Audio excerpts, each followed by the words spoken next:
Welcome to the Zoning Board of Appeals public hearing, Tuesday, April 19th, 2022. Can I have a motion to open the meeting, please?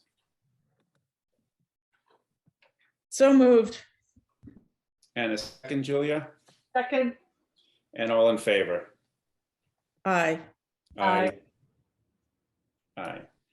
Okay, to start off, we have 3 decisions that are ready for our vote. The first decision is case number 3117, Post Crossing LLC, 104 Post Crossing.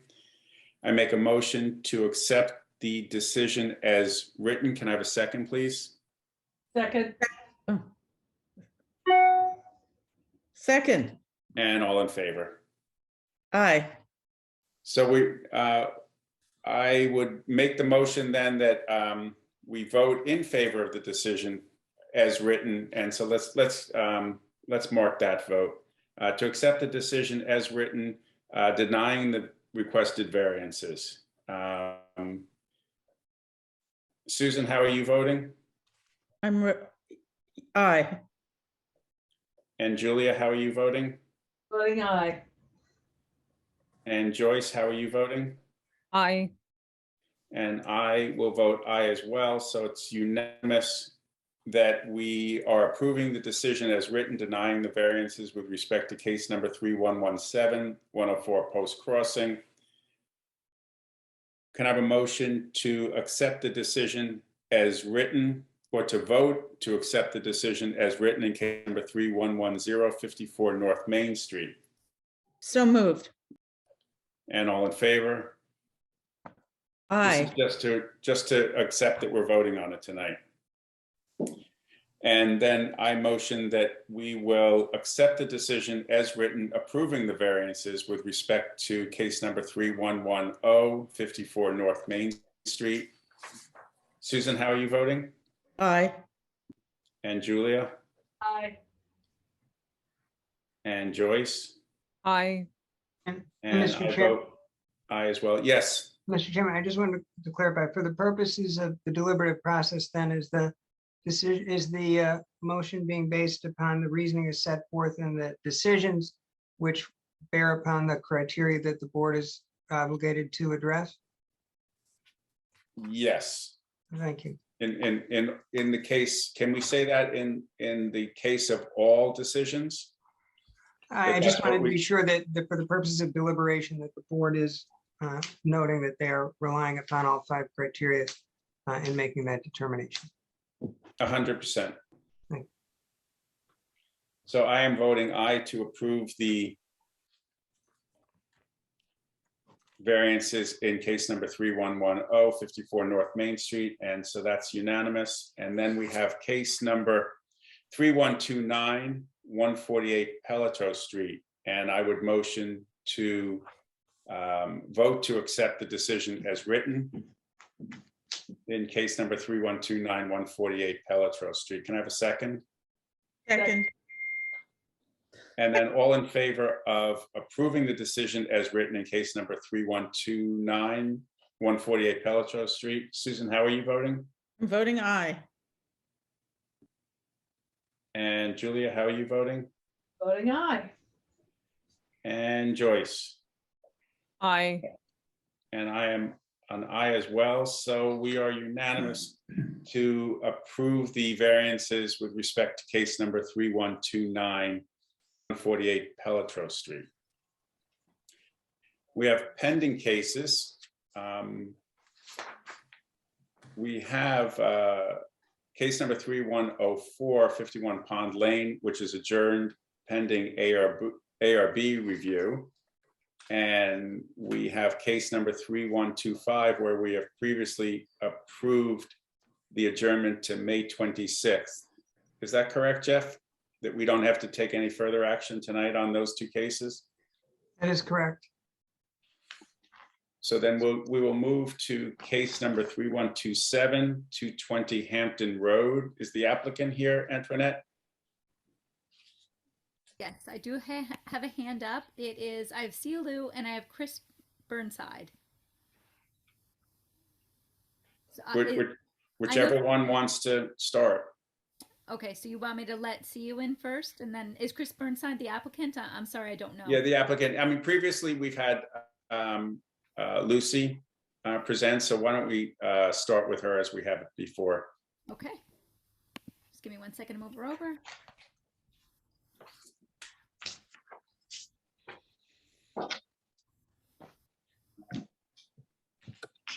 Okay, CU, when you get a chance, if you could just turn on your camera and unmute yourself, please.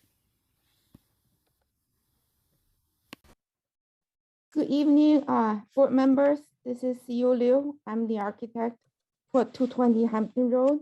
Would you mind I share screen? No, go ahead. Thank you.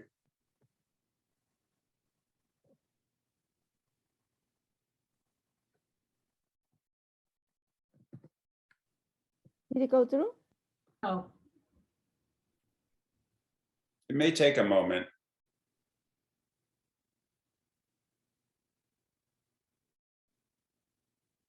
It probably go through now, right? yes. Okay. So the board asked me to find more supporting document, naming that the village planning board how they perceive this lot as an office district.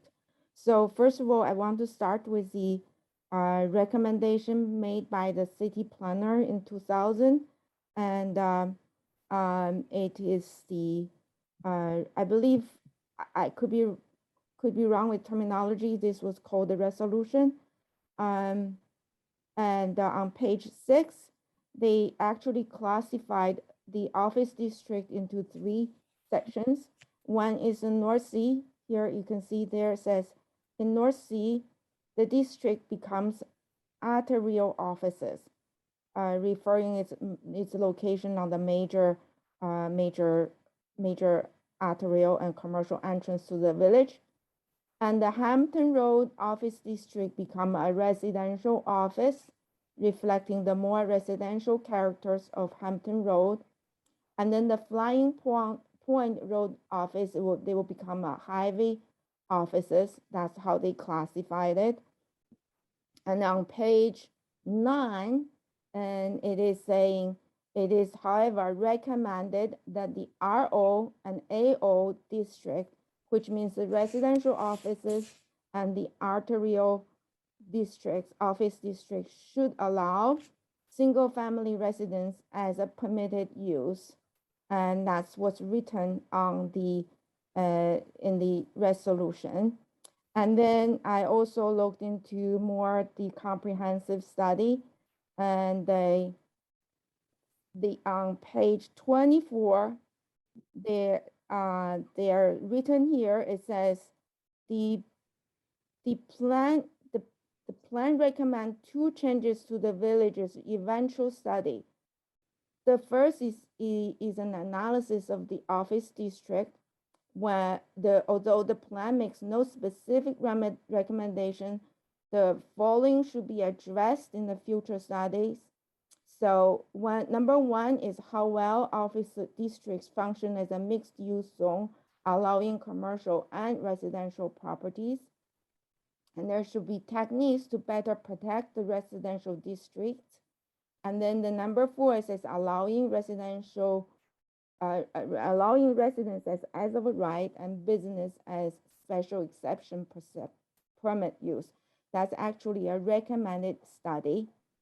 And then they also on page 77, and then it's also again to say that the office district should be analyzed to improve its function to protect residential uses within the district. And then I also found that the map, let me pull out the map. The map is a map that they used at the time to do this study. You can see our property is lighted yellow, which means it was at the time considered a residential use. And then of course, the study also mentioned that whatever study is done here should be considered a living document, and it should be reviewed and revised as appropriate. We know that and then it says this plan is a vital and useful tool in providing an agreed upon framework for future development, but it also said it should be reviewed periodically, at least once a year, but the study was done in 2000. Of course, it's a living document, and I can show you that Chris, the homeowner of the property, has this property listed as a commercial property for quite a while, and there's absolutely no response to either develop or release this property for commercial use. And we also know that there's a huge office building that was standing empty for a long time now. And and although I want to see the people who did the planning in the cultural center, and they said they have not done any research on the office district. So the only really the pulse I can feel is what is the market is telling us, like, is there a need for it? And although we may not be able to prove that there is a need, but I'm pretty sure the village people or the board could not really provide a concrete evidence that need is needed, the office is needed.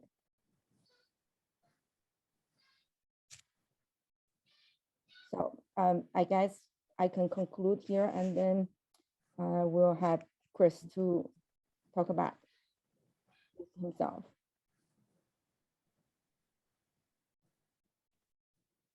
What was the document that you were presenting initially? I didn't see that. This is the doc. I believe Alice told me that everybody has a copy, and this is the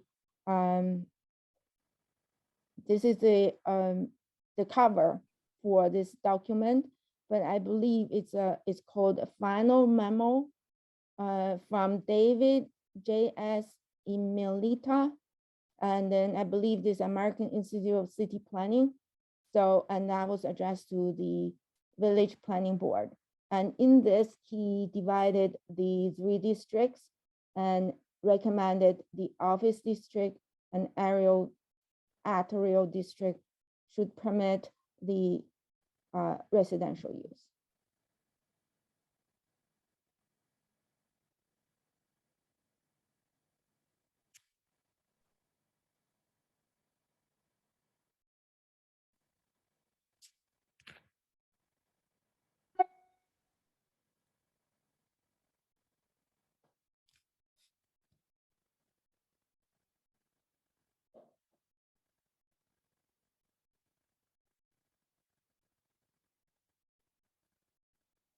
And then there's one more, is that, this property has been a residence, for almost 100 years.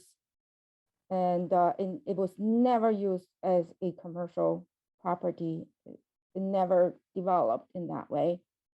And if you read the comprehensive study and the resolution, it's constantly talking about to preserve the residential character of Hampton Road, Old Arterial District. And that's what they're actually striving to do, instead of trying to encourage office development there.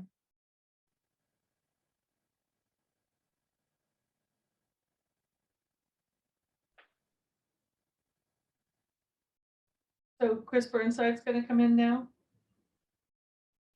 So I will he's- have- Lucy, Mm.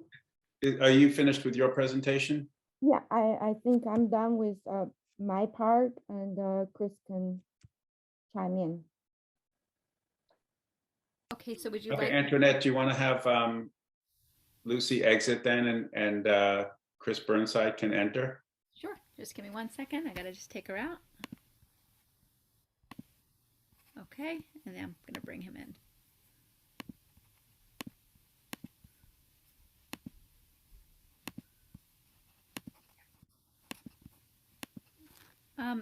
Kat, for some reason it's like taking it. Oh, I got it. Never mind. Never mind. I got it. Sorry about that. So try to give it a couple of seconds instead of plugging it so many times. Okay. Let's Yeah. see. And Chris, if you could just turn on your camera and unmute yourself, that'd be great. Great. Hi, guys. How are you, Chris? I'm doing great. This application has been before you guys for quite a while, and I just want to thank you for your time. As you know, I've been in real estate here 25 years with Brown Harris Stevens, and I've owned this property for quite a while. When I bought the property, I also developed the house behind it, which was on Bellows, and the Punnet's house had just recently been torn down, and they left the remaining garage, which is still on the property. Lucy is correct. I've had this property on the market as vacant land or a build to suit for a commercial endeavor.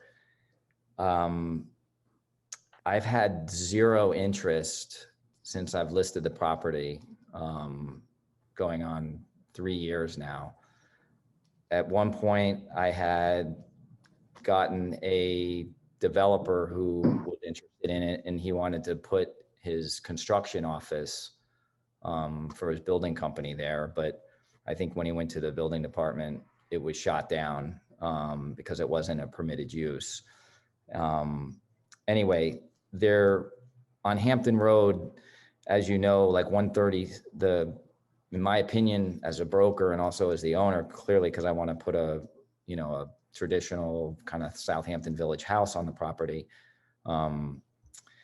There's no, especially with COVID in the last, few years, office space is just, nobody wants it. Nobody wants to be in an office environment. The real estate offices are empty. 137 Hampton Road, right down the street, that's an office space that's available.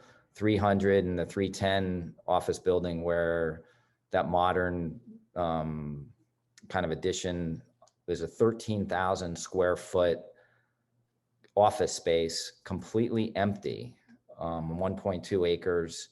They're trying to list it originally at 6.9, then it dropped down to 5.4. They'll take $4 million, to sell that. They're bleeding. Nobody wants office space. For me, as the owner, to develop a commercial office building on Hampton Road is just like suicide. It will sit empty.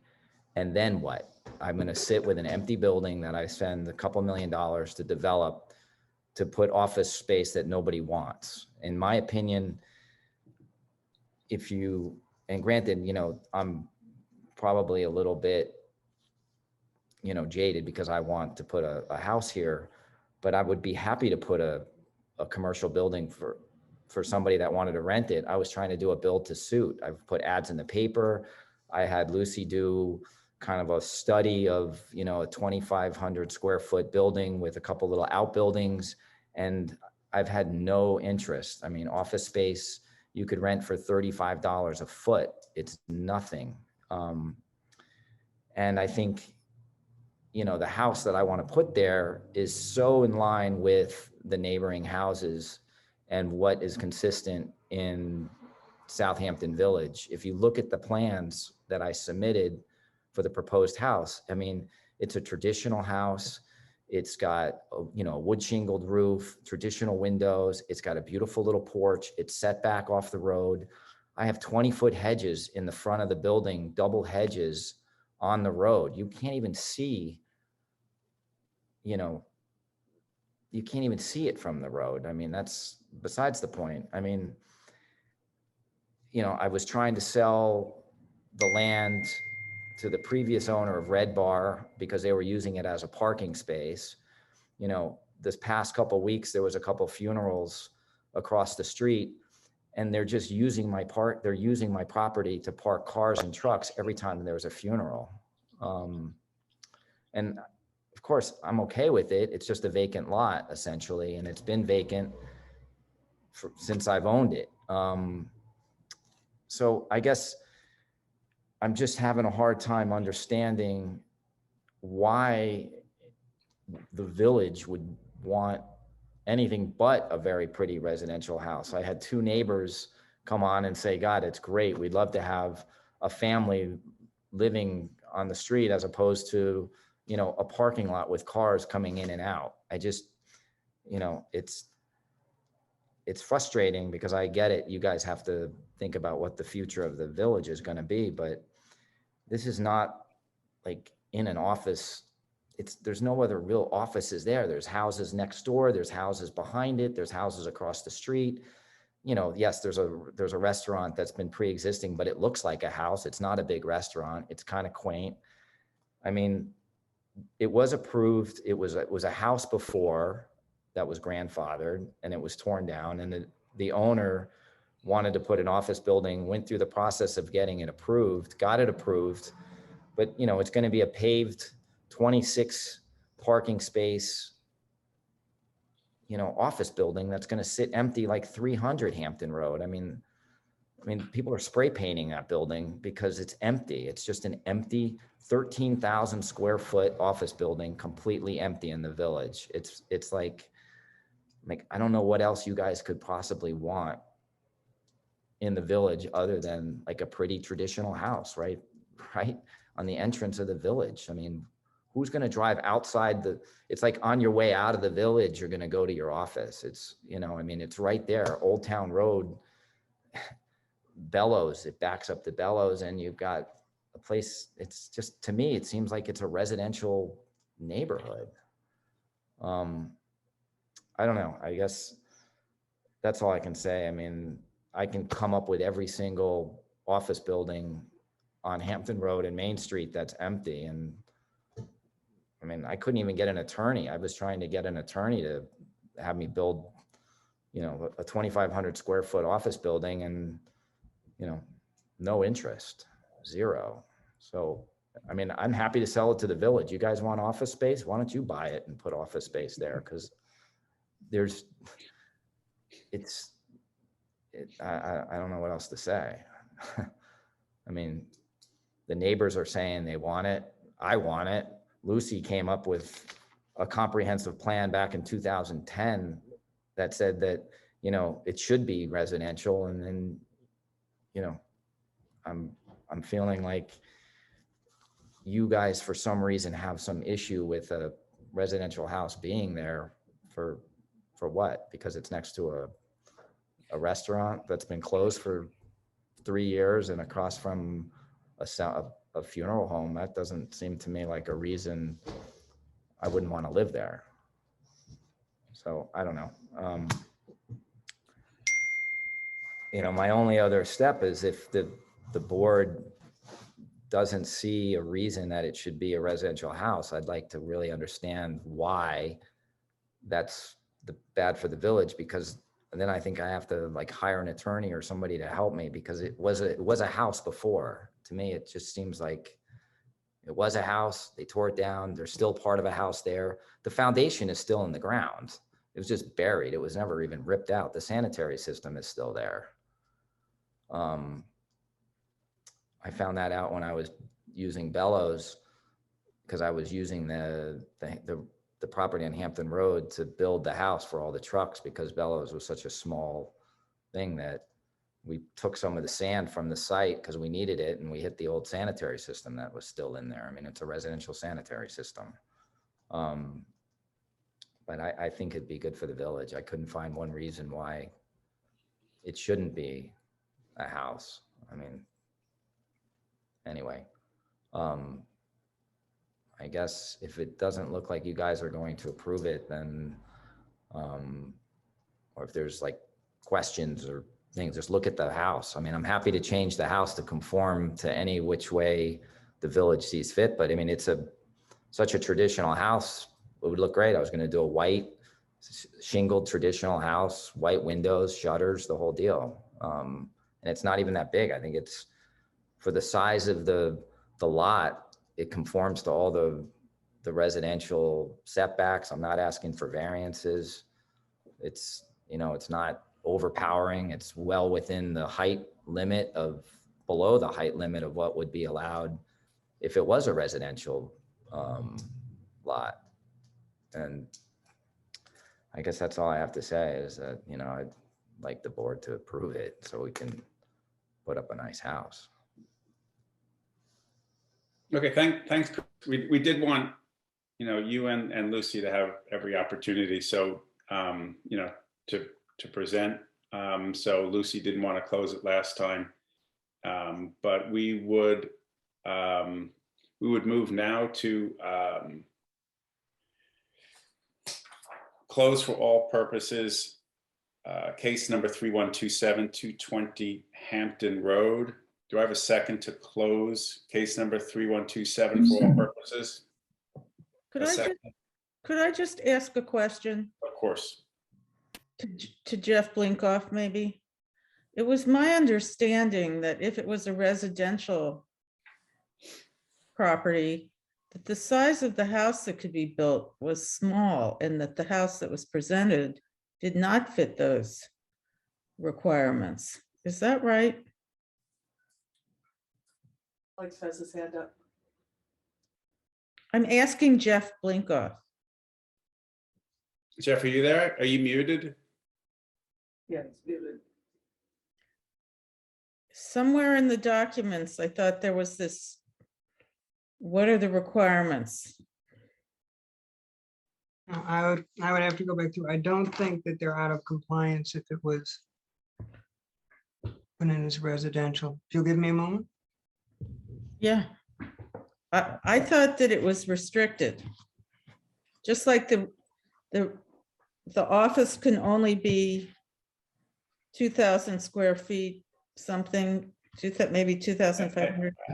I mean, we had the threshold question of the special use exception. So I didn't necessarily delve too deeply into the second question about variances, but yes, Jeff, I thought that the footprint being requested for the residents was the footprint that would be allowed for a commercial building rather than a residential building. But it was a while ago since I studied it. Is that not true, Chris? The residential code would allow, because it's 3/4 of an acre roughly. So the commercial code, and Lucy can probably give you the exact numbers, but roughly the commercial would allow basically 25% lot coverage, but a main building of a footprint of 2,000 square feet, 2 stories, and then up to 25% lot coverage. As a residential building, if it was a residential building lot, you can roughly build a 4,600 and change square foot house, which I've conformed to. It's in the residential, it's below what I'm allowed residential with the accessory structure. In fact, I was actually allowed a little bit more, but the house is only 4,500 square feet on 3/4 of an acre, with like an attached garage in the front. And I actually put the garage in the front of the house and pushed the house further back, so it's literally 100 feet off the road. It's a deep lot, and it gives plenty of distance from the back house for where the pool is and a pool house. So I mean, I thought there was a chart that was, I thought I was surprised by the restrictive nature of what could be built there. for the residential building, it's actually, Well, I need this. The same recollection that you have, Susan. There's something missing here, because that's not that there. We looked at this and I remember thinking the restriction on the residential building was so big as per the special exception in this Hampton Road overlay. It was a chart. Lucy presented it.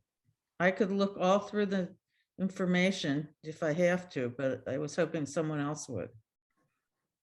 I supplied the plans with all the calculations and the survey. In fact, I got Lucy on the other line. I can. But are you listening to what we're saying? That's, it's not tradition, it was not within the normal residential requirements. There was something special. There was nothing. Susan, one of the issues that we always have with special use exceptions is that our guidance is unclear, because once you convert from office to residential, it's unclear in the code what your zoning district might be. There's no guidance. We don't know if we would be R20, R40, R60, or R80. So there's, you know, and yes, I do remember that the plans were referencing commercial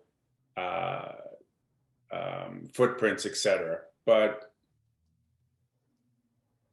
I think we have to get past the threshold issue.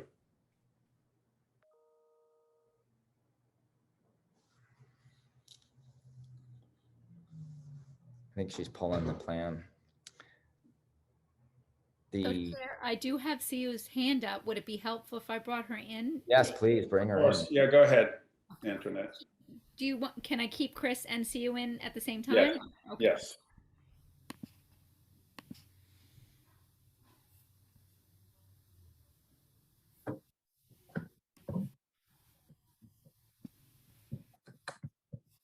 Okay, CU, I brought you in. You just have to unmute and put your camera back on, please.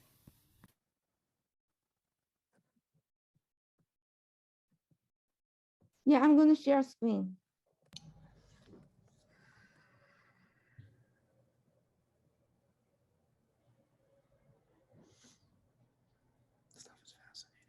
Let me know when you see my screen.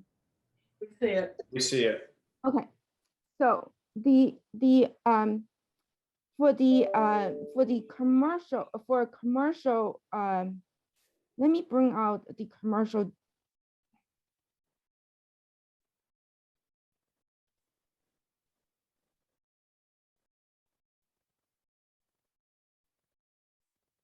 So for a HRO district,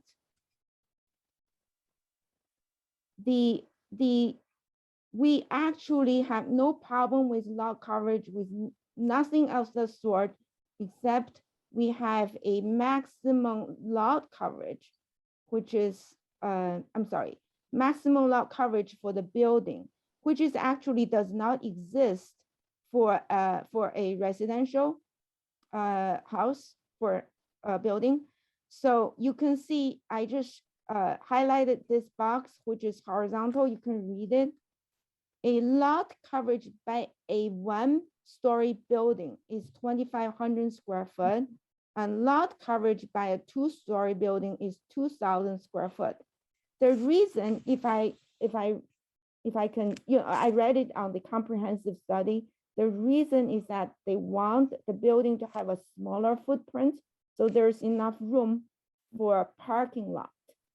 So even though we have this large lot, the house, the office building, that the footprint will be 2,000 square. And it shouldn't apply if we're gonna do a house, because the house, we don't have a parking lot issue. So if you look at my site plan here, that I'm gonna show it to you, actually this one I'm actually using the commercial lot coverage. You can see the commercial lot coverage is 25%. We can cover the whole area of 7,800 square foot, and we are way under. So the only problem we have is actually the lot coverage. Whatever lot coverage we can cover has to be under 2,000 square foot, which we are over. Our house coverage is 2,870, and our porch is 1,105. and our garage is 504. So altogether, we got 4,079 square foot.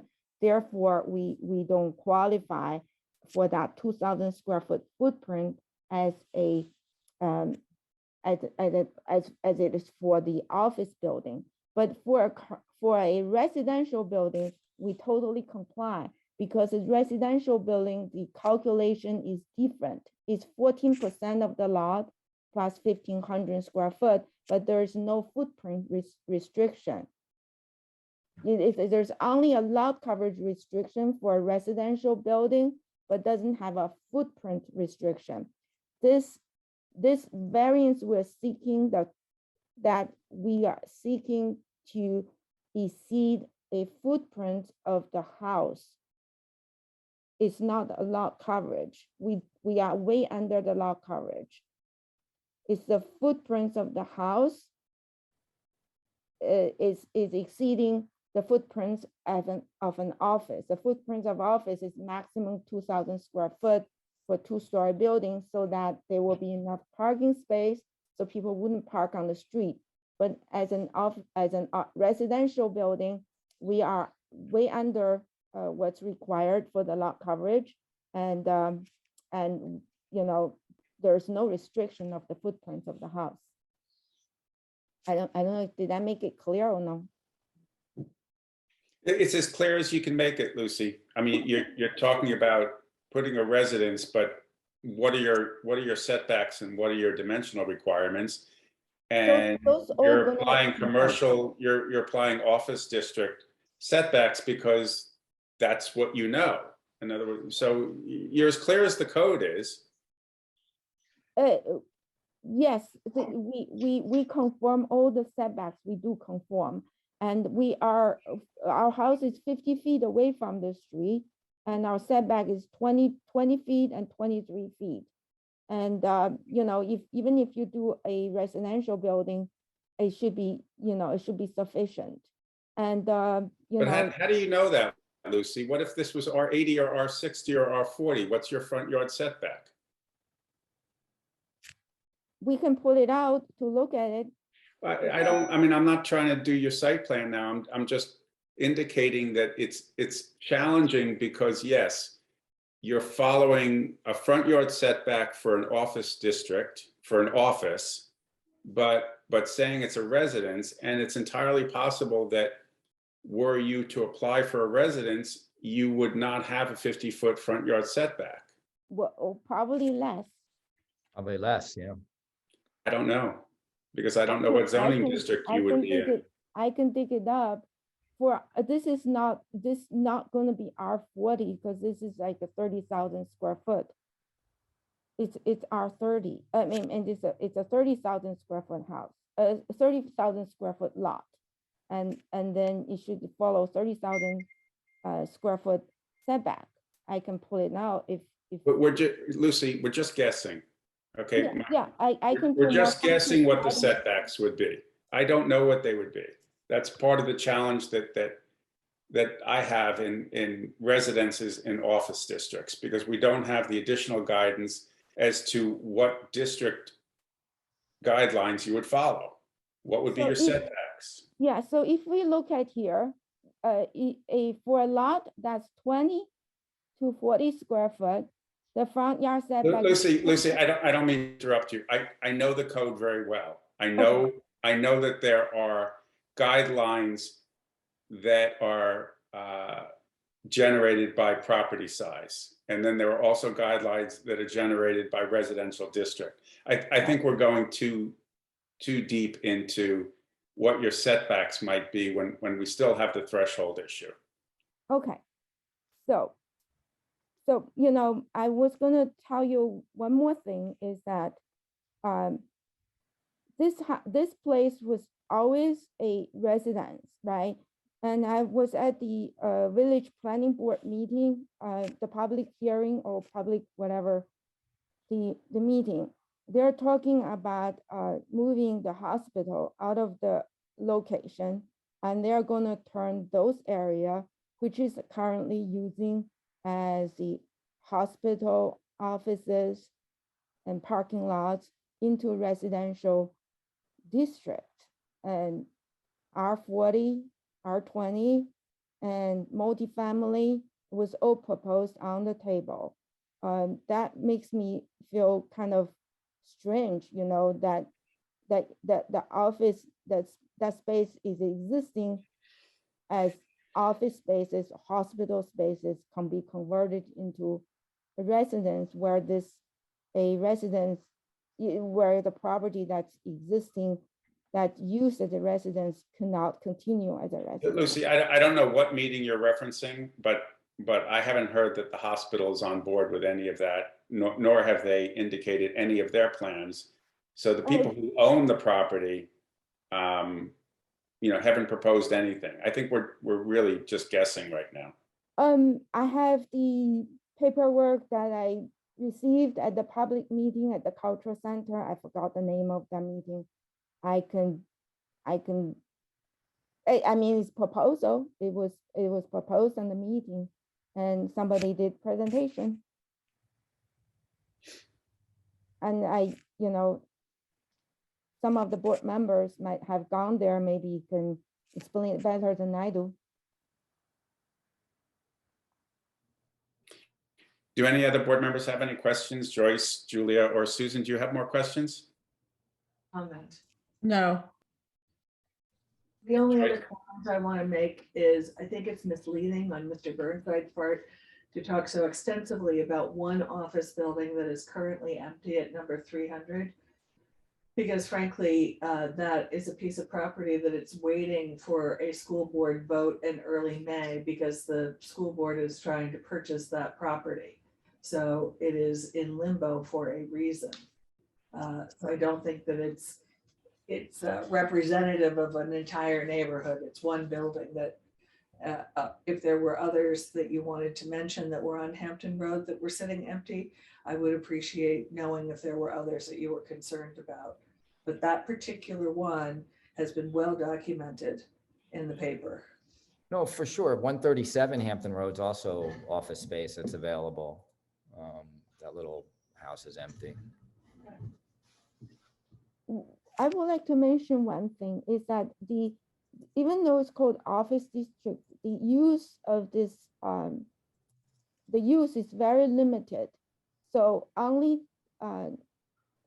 very small fractions of the people who uses office can use it. It's like professionals, lawyers, and doctors, and people like plumbers, contractors. They're not allowed to use it as an office. So the restriction also causes quite a bit of difficulty.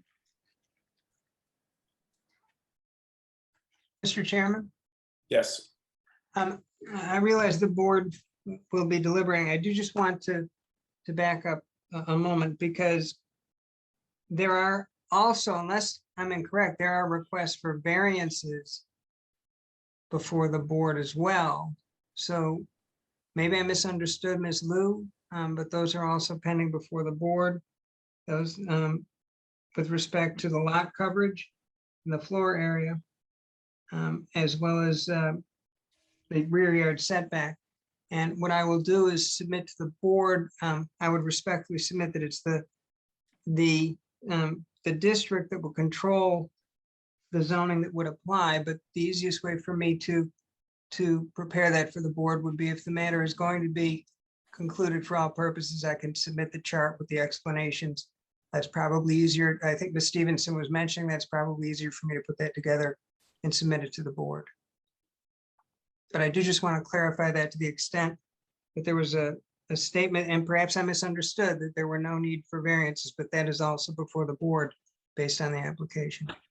that was my understanding too. That was my understanding also. It's complicated. Yes, that would be on the agenda as numbers 2 and 3, and that remains before the board. We can definitely change some of the request for area variance, not the special exception. We can change of that. We probably gonna not to do the rear yard setback for the accessory structure, and that can be taken out.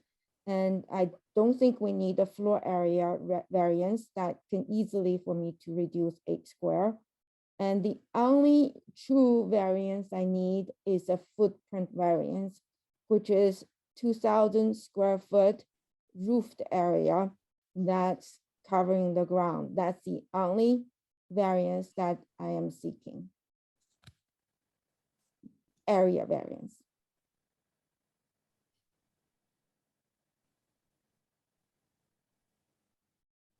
We initially did not even want the area as floor area variances because there is a technical mistake I made. I made the garage, the breezeway too narrow, and the building inspector asked me to add a little bit more, so we added, but I can reduce other area of the house and get rid of that extra GFA. Okay, So do any other board, so do we're any other not board going, members have any questions? Joyce, Julia, or Susan? No, thank you for the opportunity, though. No, No. So thank you, Lucy. Do you have anything more to say? I didn't mean to cut you off, Lucy. I Oh, realized when I spoke that you I just want to just very clear, the only variance I need is that 2,000 square footprints in terms of area variance.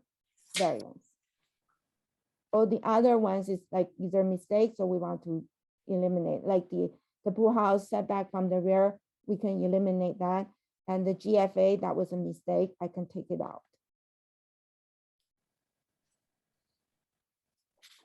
Okay, thank you. Okay, Go ahead. so I would make a motion to close for all purposes, case number 3127, 220 Hampton Road. Can I have a second for that, please? Second. And all in favor of closing for all purposes, case number 3127, 220 Hampton Road, raise your hand. aye. Aye. Okay, thank you, Lucy, very much. I have a motion to accept the applicant's request to adjourn to May 10th, 2022, case number 3132, 370 Great Plains. Can I have a second? And all in favor of accepting the applicant's request to adjourn case number 3132, 370 Great Plains Road to May 10th, 2022. Aye. Aye. Okay, so that's unanimous. And then we have a request from the applicant. I'll make a motion to accept the request from the applicant in the 40 case of Meadow. 40 Meadow Lane, where we don't have a case number, I'm sorry. 40 Meadow Lane, to accept the applicant's request to adjourn to April 28th. Can I have a second? Second, And all in favor of accepting the applicant's request in 40 Meadow Lane to adjourn to April 28th, 2022? Aye. So that's unanimous. So we can move on to new cases. And the first new case is case number 3133, Michael and Annie Falk, 10 Squabble Lane. Antoinette is the applicant here. Yes, I have, hold on a second. I have InterSciences here, so I will let them in.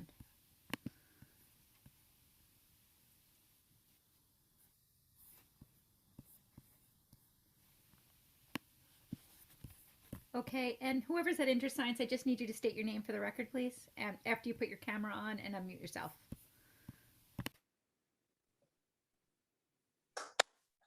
Okay, this is Jim Walker from InterScience on behalf of Michael and Annie Falk. I have a question for the chairman. These two projects go together. Your first new case and your second new case, would you like them presented collectively, or would you like to hear the same story twice? Well, when you put it that way, I was thinking the same thing. If you could, let's present both together, case number 3133 and case number 3134. So that's 10 Squabble Lane and 12 Squabble Lane. Okay, this is James Walker from InterScience on behalf of 10 and 12 Squabble Lane. We have done a number of these projects, and sometimes we have done 2 or 3 together. Most recently on Halsey Neck Pond, we did 3 lots on the east side. And Mr. Voorhees was the village consultant, and I would expect that Chick could verify that the work there was done successfully. And I like to call them common read management projects. I don't like to call them Phragmites projects because people start calling it frag or Phragmites and all kinds of odd derivations of the name. What we're doing is we're cutting down the common reed that's present along Wickapog Pond. And some of the board members may be aware that this project was done prior on Wickapog Pond by Bruce Horwith, and it was very promising. And I went down there at the time. Bruce was doing the work, and he's a friendly guy that we have professional associations with from time to time. And the bottom line was they did the work there, and we started to see native plants come up. So then the project was complete, and the maintenance didn't really continue on this section of the Wickapog Pond shoreline. So what happened is the common reed has come back, and it's more or less dominant, and it's more or less a pure stand of common reed. There are other plants in there, some of which are native and some of which are not native. But basically what we would recommend to the village, and we are working with Michael and Annie Folk on this particular section of the shoreline, is common reed management project that would last 5 years. On other jobs that we did this, by and large, we are successful when we selectively cut the common reed. And basically, you cut it down to 3 inches the first time, 3 inches off the ground. And you rake out all the thatch, and you rake out all the cut material, and you expose the bare soil. This allows the native seeds that are remaining in the shoreline of the pond to germinate. So that's the whole ball game for the first cut. After the first cut, we go back in there and we cut the rest of the common reed down to the ground. And why do you cut the common reed down to the ground? You're trying to give the native plants a push where they can outperform the common reed. And for what it's worth, we do this in the pond as well as on the shoreline. Why would you do it in the pond? The reason why we would do it in the pond is it's well noted in the scientific literature that when you cut down common reed and you get it below the water line in this pond, it's a freshwater pond, when the pond freezes in the winter and when the common reed rhizomes are underwater, they will rot. They fall apart, they turn black, and they die. And what do you get then? Well, assuming that the property owner has the wherewithal and the desire, what you get then is a program where you have to selectively cut, and we provided on the plans the dates where we selectively cut, and we do it routinely whenever we see the plant material get to be 18 inches or so. And after a year or so, you will start to see the native plants starting to outperform the common reed. You have to have a good contractor.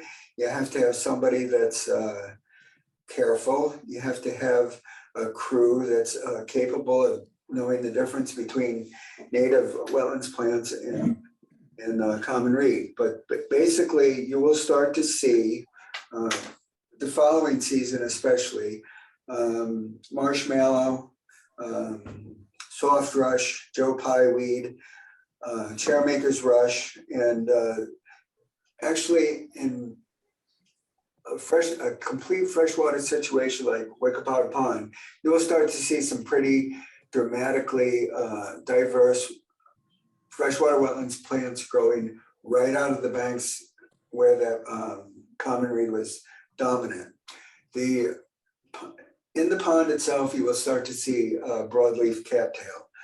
And this is exciting stuff. Wickapog Pond is a pond that doesn't have carp, it doesn't have goldfish. It has a huge population of largemouth bass and other good native fish species, and it does not have invasive bad carp and goldfish that are present there. So it's different than Lake Agawam. It's different than Cooper's Neck Pond, and it's different than Old Town Pond. This is a pond that is worth working on and trying to improve the water quality every year. For completeness, the pond has also had lily pads in the past. And I believe probably that work was done through Bruce Horwath at the time with the village approval and the state's approval. For what it's worth, we are at the state for the same set of applications. We are further along with the village than we are at the state. But I would presume that the state will give me the permits to go in there and do a 5-year program. And basically, when we get out of the 5-year program, we have to show 85% success rate of the native plants. In other words, the state is not going to be happy if we go in there and we do it half-heartedly and we allow the common reed to come back. I would say the village would be best served by also including 85% success rate, requiring a 5-year program and a real commitment by property owners to do this type of project on Wickapog Pond. This is the northern extreme, the end of the pond, just before you get into the village park. It's an important place for people to have recreation, and the fishermen use the town access and the village access to go fishing in this pond. And the wildlife, including waterfowl in the fall and the spring, are spectacular. And the more that the village encourages people to do native shoreline work, the better the pond will be in terms of water quality and in terms of environmental diversity. And I think that's the bulk of my presentation. We do have 2 surveys, if you want to talk about the surveys at all. These are 2 properties at the end of the pond. They are the first 2 lots on the open water part of Wickapog Pond, and they do front right up to the village park. This is the area where if local people come down to the pond, use the pond, they will see a wetland project going on there that should produce native plants, broadleaf cattail, especially marshmallow, which is easy to see, especially when it's blooming, soft rush, chairmaker's rush. Those types of things should happen within a year of starting the project. So that's my whole presentation. We submitted a design narrative. Typically, Mr. Voorhees gives us some review and some comments, and we try to incorporate and build those things into the permits. But the other projects that we have done in the village, for instance, Paduano on Lake Agawam and Avril Mortimer on Halsey Neck Pond, and Mrs. Heller down on Meadow Lane, all of these common reed projects have been successful. And they really have been successful when we have a property owner that gets excited about the project and commits the time and the money to do the work. And we have a contractor that is capable of doing this type of project. I think that's all I have, Mark. If you have any specific questions, or if Chick has questions, I'm here to answer them. I do believe we have the 2 surveys up if you need to share the 2 surveys. Jim, were you suggesting, I might have misheard, is this only successful for 5 years if it is successful? Oh, no, Mark. The idea is to do it for 5 years and get 85% success. Generally, in some instances, we continue the work. In some instances, for instance, Avril Mortimer on the side of Halsey Neck Pond, we more or less have walked away and it's held its own, Mark. But no, I wouldn't encourage anybody to start this project and stop with full brakes at year 5. It's probably better if somebody goes back there, for instance, the regular landscape contract service can go back there and make sure that we don't see common reed coming across the property line, extending into the property from the periphery. And Mr. Voorhees has recommended in other cases that we put a root barrier there. And we have done that before, and it works. The last time we saw one put in was at 85 and 95 down East Lane, where they did a Phragmites project and installed a little root barrier, which you cannot see. And it separates the neighbor's common reed from the intact plantings that were put in there. And the project was supervised by a landscape architect whose project came out really nice. But no, I wouldn't stop at year 5 mark. It's better if common reed is then managed as a nuisance and not as a dominant part of the shoreline.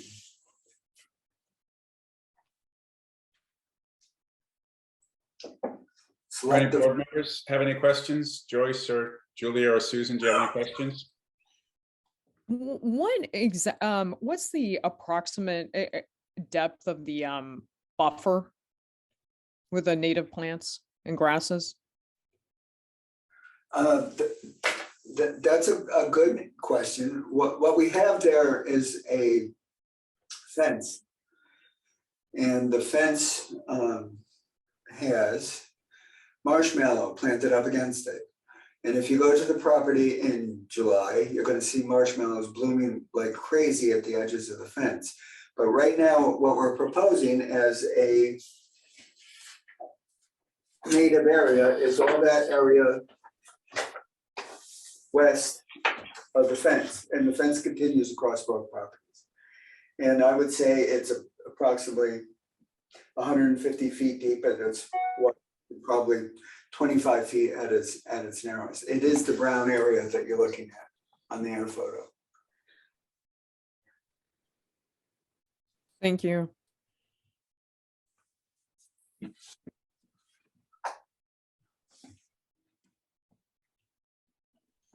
Are we gonna hear from Chick?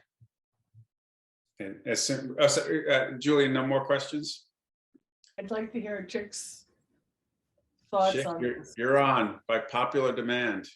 Thank you. I got honorable mention from Jim as well. That was nice. And Jim, I was going to interrupt earlier, but I think everybody kind of caught the gist that I was putting up the figures and documents that you included with the application just to supplement your presentation. So a couple of things. First, Jim has very good experience in Phragmites management, and the cases that he did reference have been successful, and we've seen his work in other areas as well.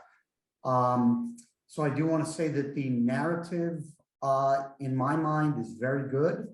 I really had no tune-ups or further suggestions for the actual narrative itself. In reviewing the plans, I just had a couple of questions. Number one, it looks like the wetland line was flagged in 2016. So that's going on 6 years old. That is longer than we typically would recognize for the purpose of a new permit. And this would be a new permit. I do want to point out that Jim made reference to the work that Bruce Horwith did a number of years ago. And I don't know if any of the current board members were on the board at that time. Maybe Mark, you might have been. But we did permit a number of properties, including other properties on Wickapog Pond for that restoration work. And of course, as Jim said, you know, Phragmites is invasive for a reason. It's very persistent. It's very hard to get rid of, and you really do have to keep up with it. So it was a little disappointing that that original restoration was not successful, but we do know it can be successful if done properly. So I'll just go back to the wetland line. I think it probably makes sense to update the wetland line for the purpose of the permit.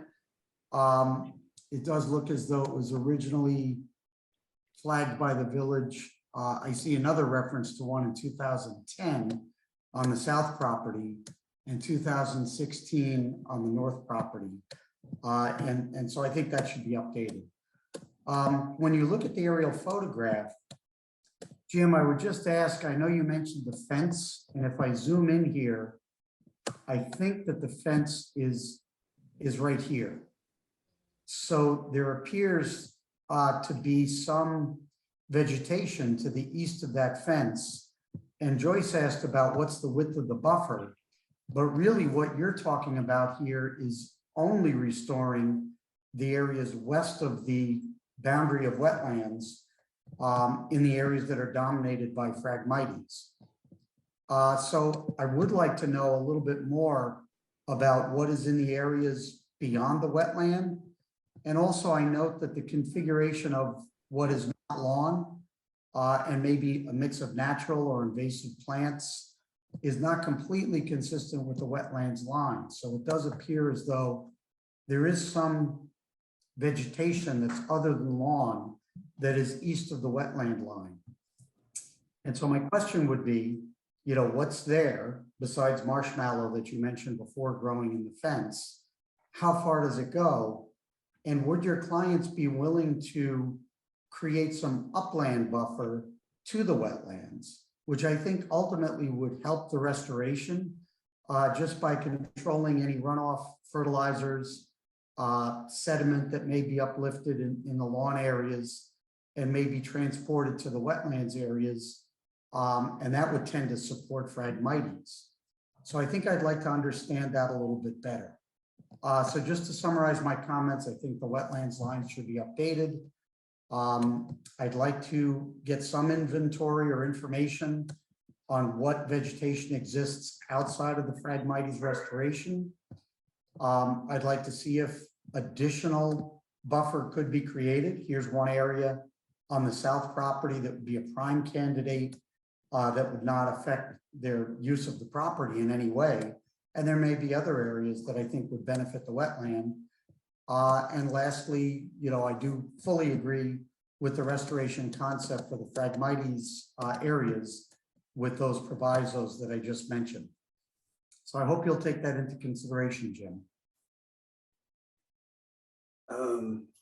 I think all reasonable requests by the village would be honored and are fine. Roughly, we would agree that the areas that are not functional, lawn and landscaping probably all need to be part of the project. And where the wetlands and the shoreline vegetation is the narrowest, yes, it should be beefed up to make the project work better, to allow the people to have lawn and landscaping that works, but also to provide a buffer. And I would say, Chick, if you would give us probably a month, we could come back with a more complete plan. We tend to give the village a fairly schematic set of plans initially. I have warned the landscape architect that we may go back and require more precise landscape architectural plans. But in the short term, we can go out there and flag a new wetlands line, get the surveyor out there, get Chick to go field inspect it and work towards a gentleman's agreement on how much of the shoreline needs a little more work. And it's pretty easy to see based on the schematic plans that are in front of you and the air photo that was also used, that it would accommodate a couple things, which would include providing more wetlands buffer, but also to resolve ratty landscape. It's mostly, it's porcelain berry, and there's Japanese knotweed, and some pretty poor vegetation down by the pond edge, especially at the upland side of it. And Chick would probably also need to have a root barrier on the north and the south. Yeah, would like that added. You had mentioned that already. And roof, is tough. You know, we see that on a lot of the ponds in the village as well as Japanese knotweed. But leaving them and just restoring the Phragmites, to me, is doing half the job. Let's look at the buffer areas as well. And whatever inventory information you can provide on any existing natives, if present, would be great. And I would be happy to meet you out at the site. You'll probably need to submit a request for the delineation, which you're welcome to do, and I can check it. But that might be a good opportunity to meet at the site as well, with the board's permission. that all sounds fine. And for what it's worth, the marshmallow looks like it was planted. And I believe the property owner really likes the look of the marshmallow.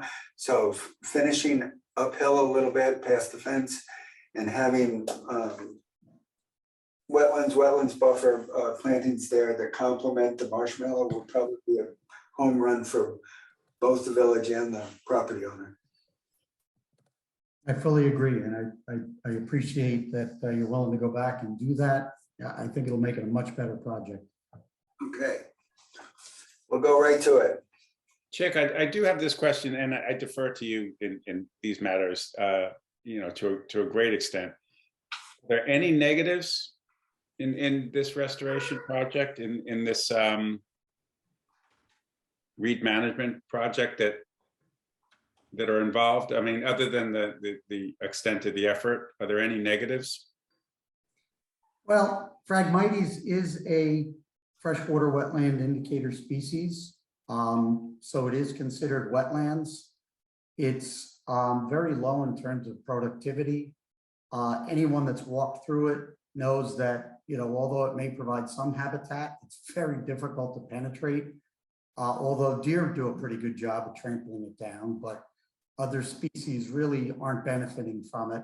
And it lacks the productivity of a healthy, diverse wetland system.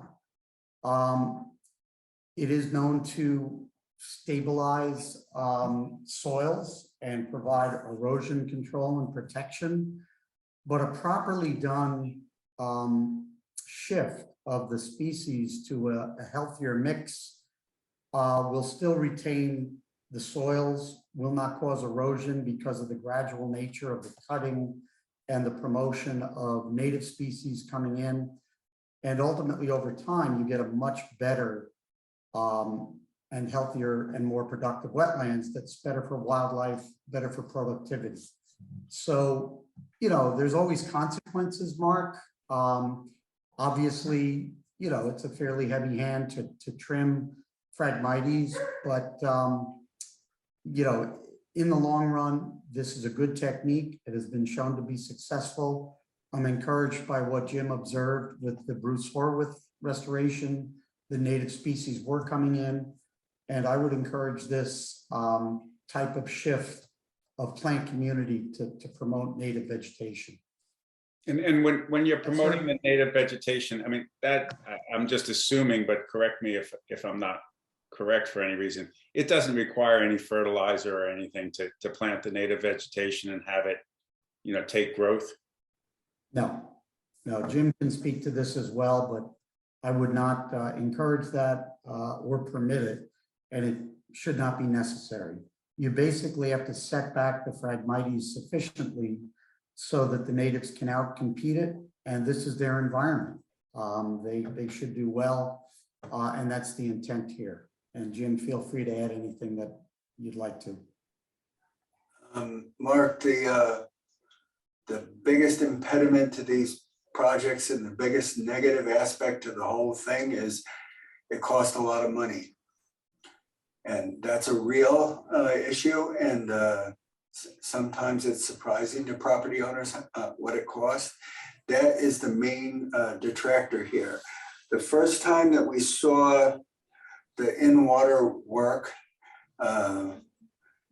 be successful was on Sam's Creek off of Mecox Bay. And we got a permit from the Board of Trustees from the town of Hampton to do the work.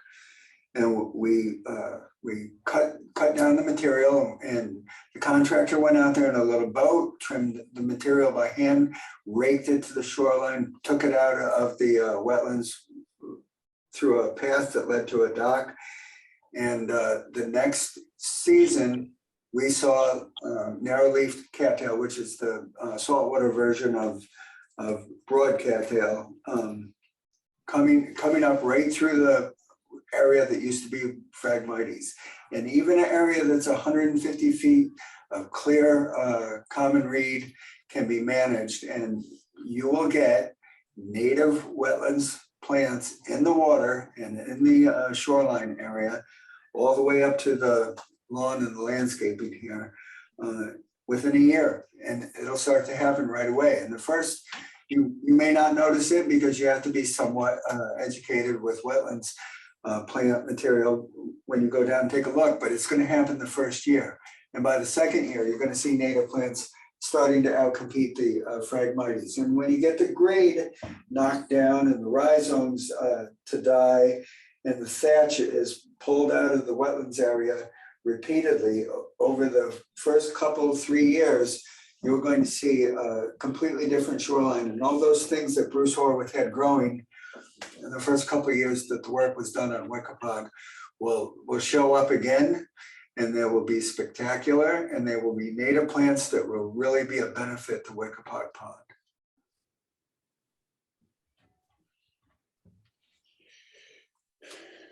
Thank you. So why don't we, Jim, is it okay? Why don't you just make a motion to adjourn this for all purposes, and then we'll see you as soon as you're ready to return? Well, we'll get back to the board as quickly as we can, as we do with all these kind of projects. As soon as I get something developed, we'll send it to Chick via email, and also submit it to Jackie at the Village Hall at the same time, so that it gets to your board.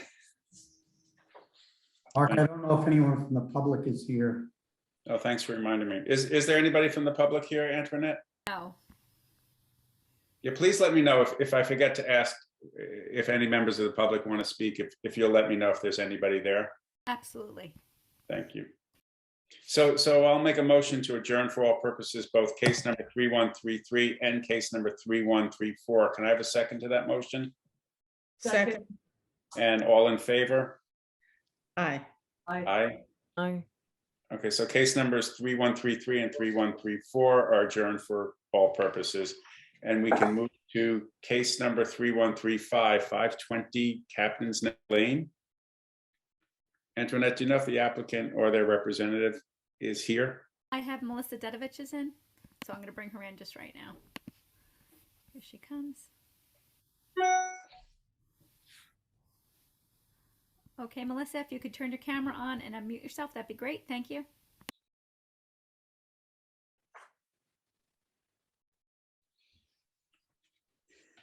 Evening. Hey, Melissa. There should be another person, actually, Ethan Dropkin.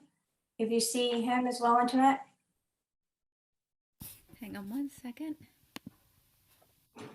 Okay, let me bring him in. Okay, thank you. And I'm sorry, I see the other inner science is still in. I took it out, but it didn't go out. So just give me a second and I'll take that back out. Okay.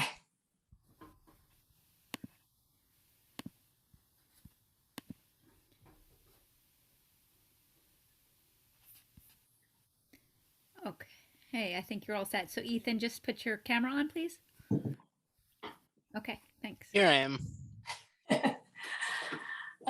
Good evening, board. Melissa Dedovich from Peconic Environmental Associates. I'm here on behalf of Paschal LLC.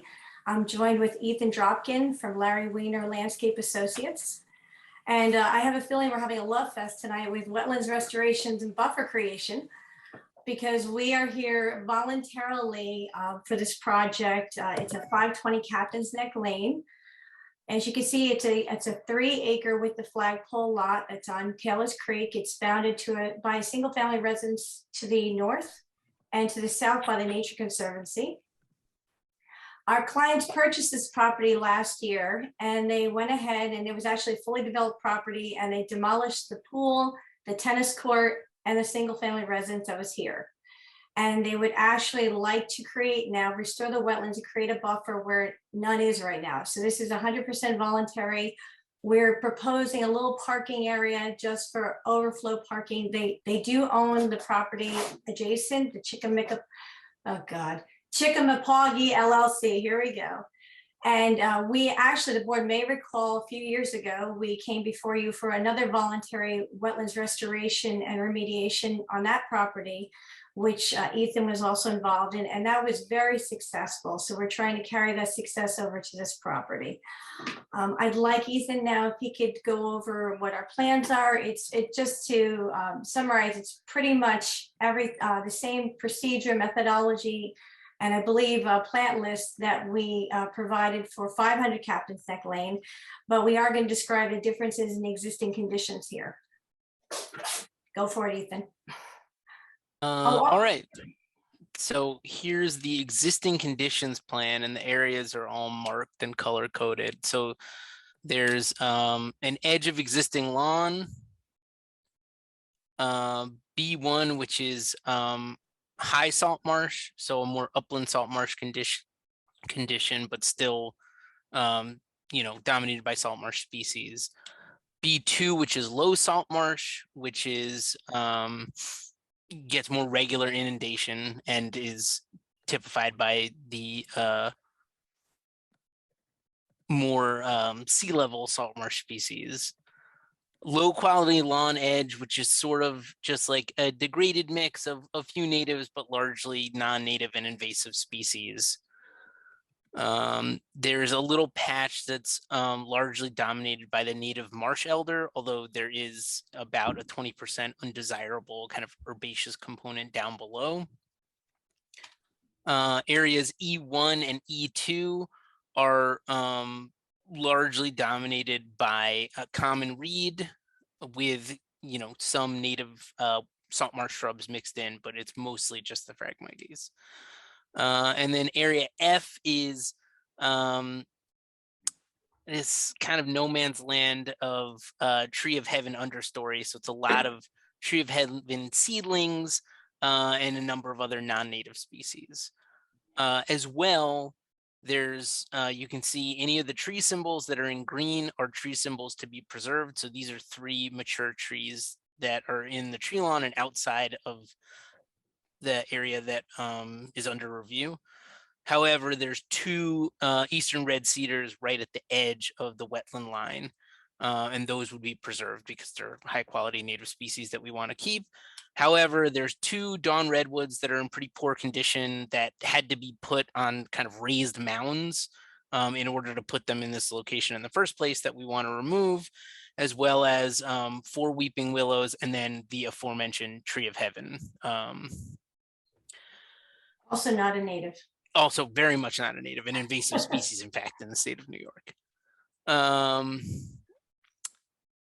So this is the existing condition. And you can see there are several photo locations where we took pictures to document it, and those are on the next page. So this is the view northeast. Here's the tree of heaven you can see. There is also a non-native trampoline that is going to be removed. I stole that. That's Melissa's line, actually. And you can also see the Phragmites, the common reed on the edge here, as well as the non-native lawn.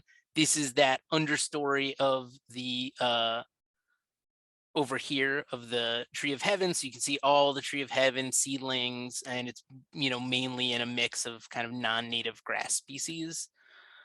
This is looking southwest. So here is the native salt marsh cordgrass, which is that high quality low salt marsh that I've been talking about. And these, you can see a few stems of Phragmites, but this is mostly the native marsh elder. This is that low quality lawn edge. So there's porcelain berry and just kind of a hodgepodge of other things in here that we don't particularly want to support or preserve. Here's the view east. You can see this is looking east towards one of the sections that's almost entirely dominated by common reed. The view west, which is this non-native lawn, much of this falls outside the review of this particular review, sorry. And then this is a view east over that high quality low salt marsh. So there's all the salt marsh cordgrass. Southwest, more salt marsh cordgrass. And then when it gets to be more upland, you can see it's mostly the common reed. This is northwest. This is that high salt marsh. So the salt hay, which is the more kind of upland of the two salt marsh grass species, and a significant component of marsh elder. There's also groundsel tree and a few other species, native species that we would preserve in here. Here's one of the trees to preserve, and this is looking across the lawn south towards over the lawn towards the high salt marsh. And then the view, this is looking west along the southern edge of the property, where currently there's a existing planting from the prior owner of maiden grass, which is proven to be an invasive species, as well as just kind of this jumbled weedy edge where the maiden grass is not. All right, and then here's a vegetative inventory of the various locations that are called out. So the lawn area, so the trees include the trees to be preserved, which are 2 honey locusts and a large London plane tree. There's also honey locust seedlings, but we're not worried about preserving those, as well as the weeping willows that are going to be removed. And just for your clearer understanding of these sheets, so there's a column that shows whether the plant in question is a native species or not. Then there's a column to show whether it's desirable or not, or whether it is neutral, which means we don't really care one way or the other if it stays or not, or specifically to be removed. And then the percentage cover roughly. This was just roughly based on kind of on-site observation. Is it 0 to 10% cover? Is it 10 to 50% cover? Or is it 50 to 100% cover? Most of the species were kind of in that 0 to 10%, just a few individuals. And really, you only start to get to the 50 to 100% on things like lawn grasses in the lawn or Phragmites in the really dense Phragmites stands. But yeah, so there's these tree seedlings, these shrubs, which all also were seedlings. They weren't, big growing shrubs in the lawn, obviously. A little bit of poison ivy creeping in from the edges, which, while it is a native species and theoretically desirable from certain standpoints, it's undesirable from a homeowner standpoint. These were the herbs, which is, mostly non-native stuff. The only native thing was a very limited amount of seaside goldenrod, which is something we'd be including in what we put back into this area. And then, mainly non-native, either annual grasses like crabgrass or non-native rhizomatous lawn grasses. The only native thing is yellow nutsedge, which is problematic in a lot of ways because of how aggressively it can grow. So generally, even though it's technically native, it's often treated as an undesirable species by a lot of land managers, and we would treat it as such because of its suppressive nature in establishing meadows. So B1, that's the high quality salt marsh. So this was 90% desirable, 10% undesirable. So the 2 native salt marsh shrubs, groundsel tree and marsh elder, a number of native salt marsh broadleaf species, and then the main 2 species were saltgrass and blackrush, and then Spartina patens, with a little bit of Phragmites coming in from the edges of that E1 drift. B2, even more limited because of its regular inundation with salt water. It was essentially a little bit of marsh elder, mostly at the upland side, some native Salicornia species, the glassworts or sea beans, and then a mix of native grasses, but largely dominated by the salt meadow cordgrass, and with a little bit of common reed creeping in from the upland edge where we have it marked as to be removed. Low quality lawn edge, this is a more diverse list, but once again, most of these species were in the 0 to 10% cover, majority non-native. The main ones that were desirable and to be preserved were things like those 2 red cedars I called out, and groundsel tree and marsh elder, which is growing along the edge there.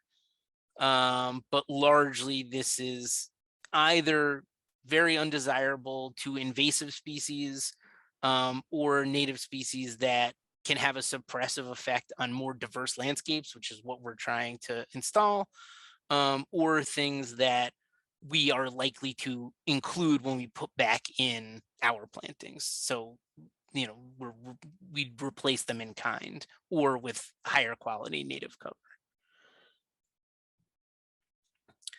The salt marsh elder, so that's basically just the salt marsh elder and common reed. Those are the only two things in there, and basically we'd preserve the salt marsh elder and remove the Phragmites. In the E1 area, it's sort of reversed. There was a little bit of marsh elder and a lot of Phragmites and a little bit of black rush down underneath the Phragmites.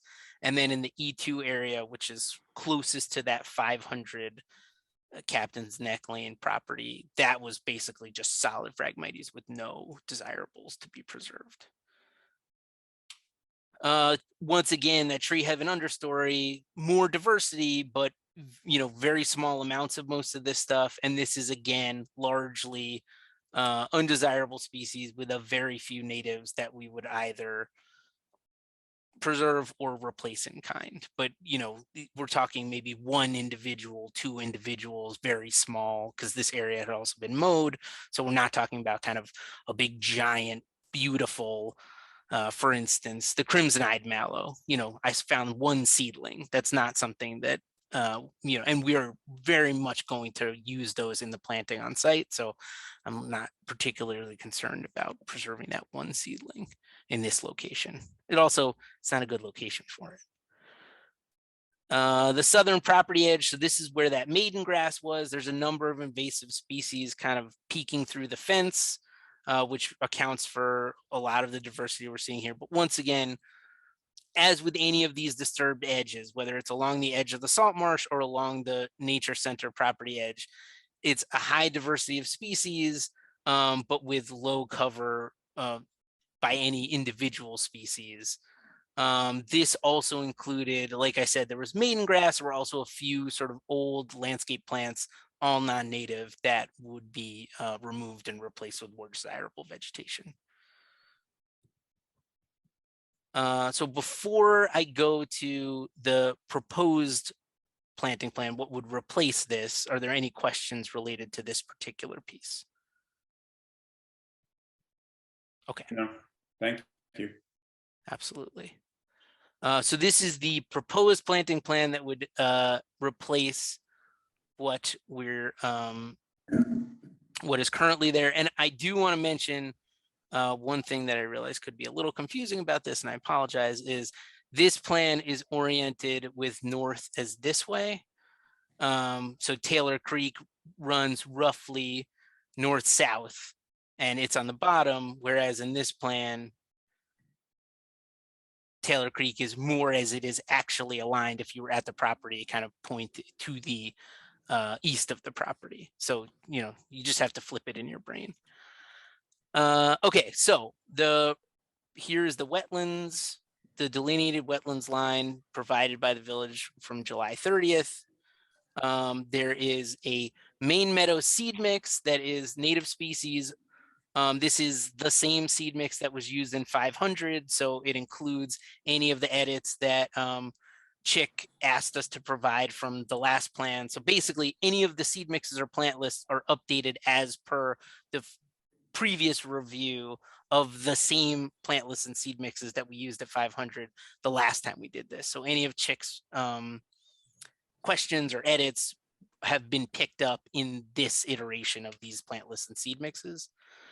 And then there's a series of live plant drifts in the meadow that are being used as kind of visual highlights or accents from an aesthetic standpoint. And then from an ecological standpoint, they're included to add greater diversity. So generally these drifts are species that are either aggressive, so we don't want to include them in the main seed mix, because if we put them in a seed, there'll be thousands and thousands of them and they'll blow everything else away. But if we put them in as live plants, there's, you know, 50, and that's not a problem.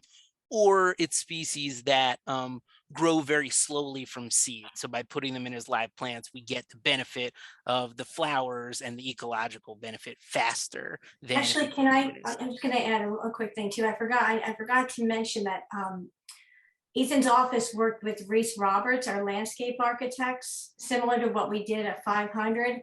And that's what we're looking for this, is not only for it to be environmentally a big improvement as we're taking all this lawn area and creating this beautiful native meadow, but also environmentally conscious and will support many more native, much more habitat, and in a beautiful way. So this is a great way where we have these ecological scientists working with our landscape architect to have something that's not just native, but beautiful and what people want to maintain.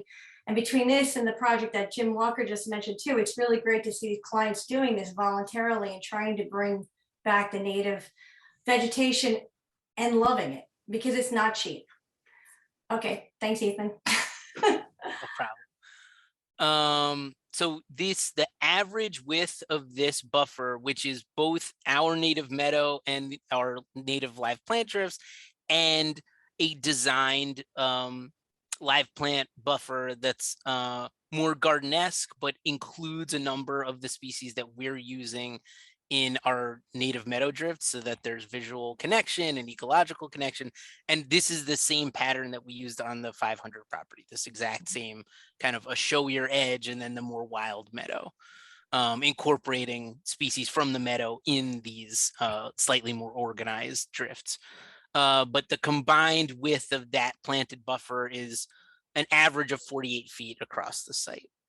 We also are proposing the installation of a root barrier along the edge of the nature preserve, because since we're doing Phragmites eradication efforts on this edge and the nature preserve won't be, we want to kind of ensure that there's a little more protection than just what we can provide using our removal efforts in the long term.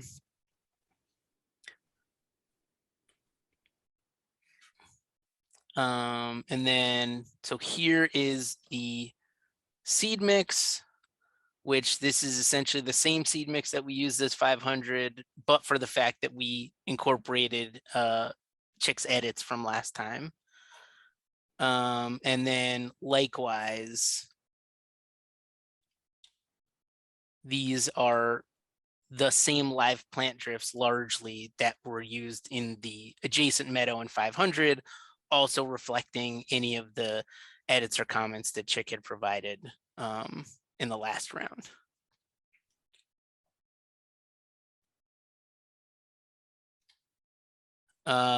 So after this, I'll move on to implementation. So I started with where we are. This is the where we're going, and then the next section is how we get there.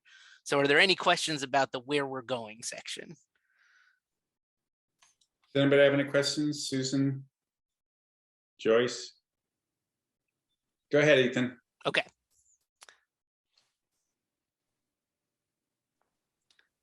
So this is just a timing and methodology document that we created that kind of covers all the different removal practices we'll be using. So in areas A, C, F, and G, so that's basically the lawn edge, anything that's not salt marsh or Phragmites, essentially. 6 weeks prior to seeding, so kind of ideally as close to now as we can get it, we'd scrape off the first 2 to 3 inches of soil to remove any existing vegetation, and we'd utilize a tracked vehicle that would result in as little compaction as possible, and the scraped material would be removed from the site and disposed of offsite. The purpose of scraping that 2 to 3 inches is to remove all the rhizomatous grasses and any parts of them to stop them from regrowing, as well as any undesirable species in the seed bank, which are likely to be significant based on the existing vegetation on site. And it's the reason we're scraping is so that we're not using herbicide to do that. So 3 weeks prior to seeding, so 3 weeks after that first scraping, we do a secondary scrape, which would be not as significant. We wouldn't be scraping off kind of inches of soil. It would just be the top layer and really would be targeted towards any regrowth that we saw happening. And then in late May to early June, we do a final scrape similar to that second scrape. So, and that would largely be kind of if and only if we see regrowth and really want to make sure that we're kind of removing all the rhizomatous lawn grasses and other undesirable species in this part of the property. Then we'd scarify to a maximum depth of 1 inch using a Harley rake on a tracked machine. So similarly to stop compaction, but the goal of Harley raking is to sort of scarify the soil surface, not turn up new weed seeds, but allow it to get roughened up to the point that we are sure that we get really good seed to soil contact for the new meadow seed that's going down, because if that seed isn't touching the soil, it's not going to germinate. So the goal is to get as much to germinate as we possibly can. Then we'd mix the seed with an appropriate carrier, being sawdust or pine shavings, some organic inert material that'll break down on its own, that basically helps the seed get more evenly distributed across the site.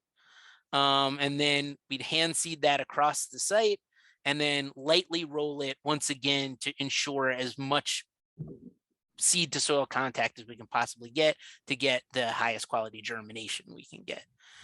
And then July to September, there's a follow-up that just sort of in a continuing maintenance section. I will say before I kind of go into the rest of this document, these practices that I'm outlining are all the same practices that we used at 500 to great success. That meadow kind of did amazing things. There were species there that we seeded last July, and there were species in flower in September that I wouldn't expect to be flowering until kind of year 2 or year 3. So it was going gangbusters there as of last fall.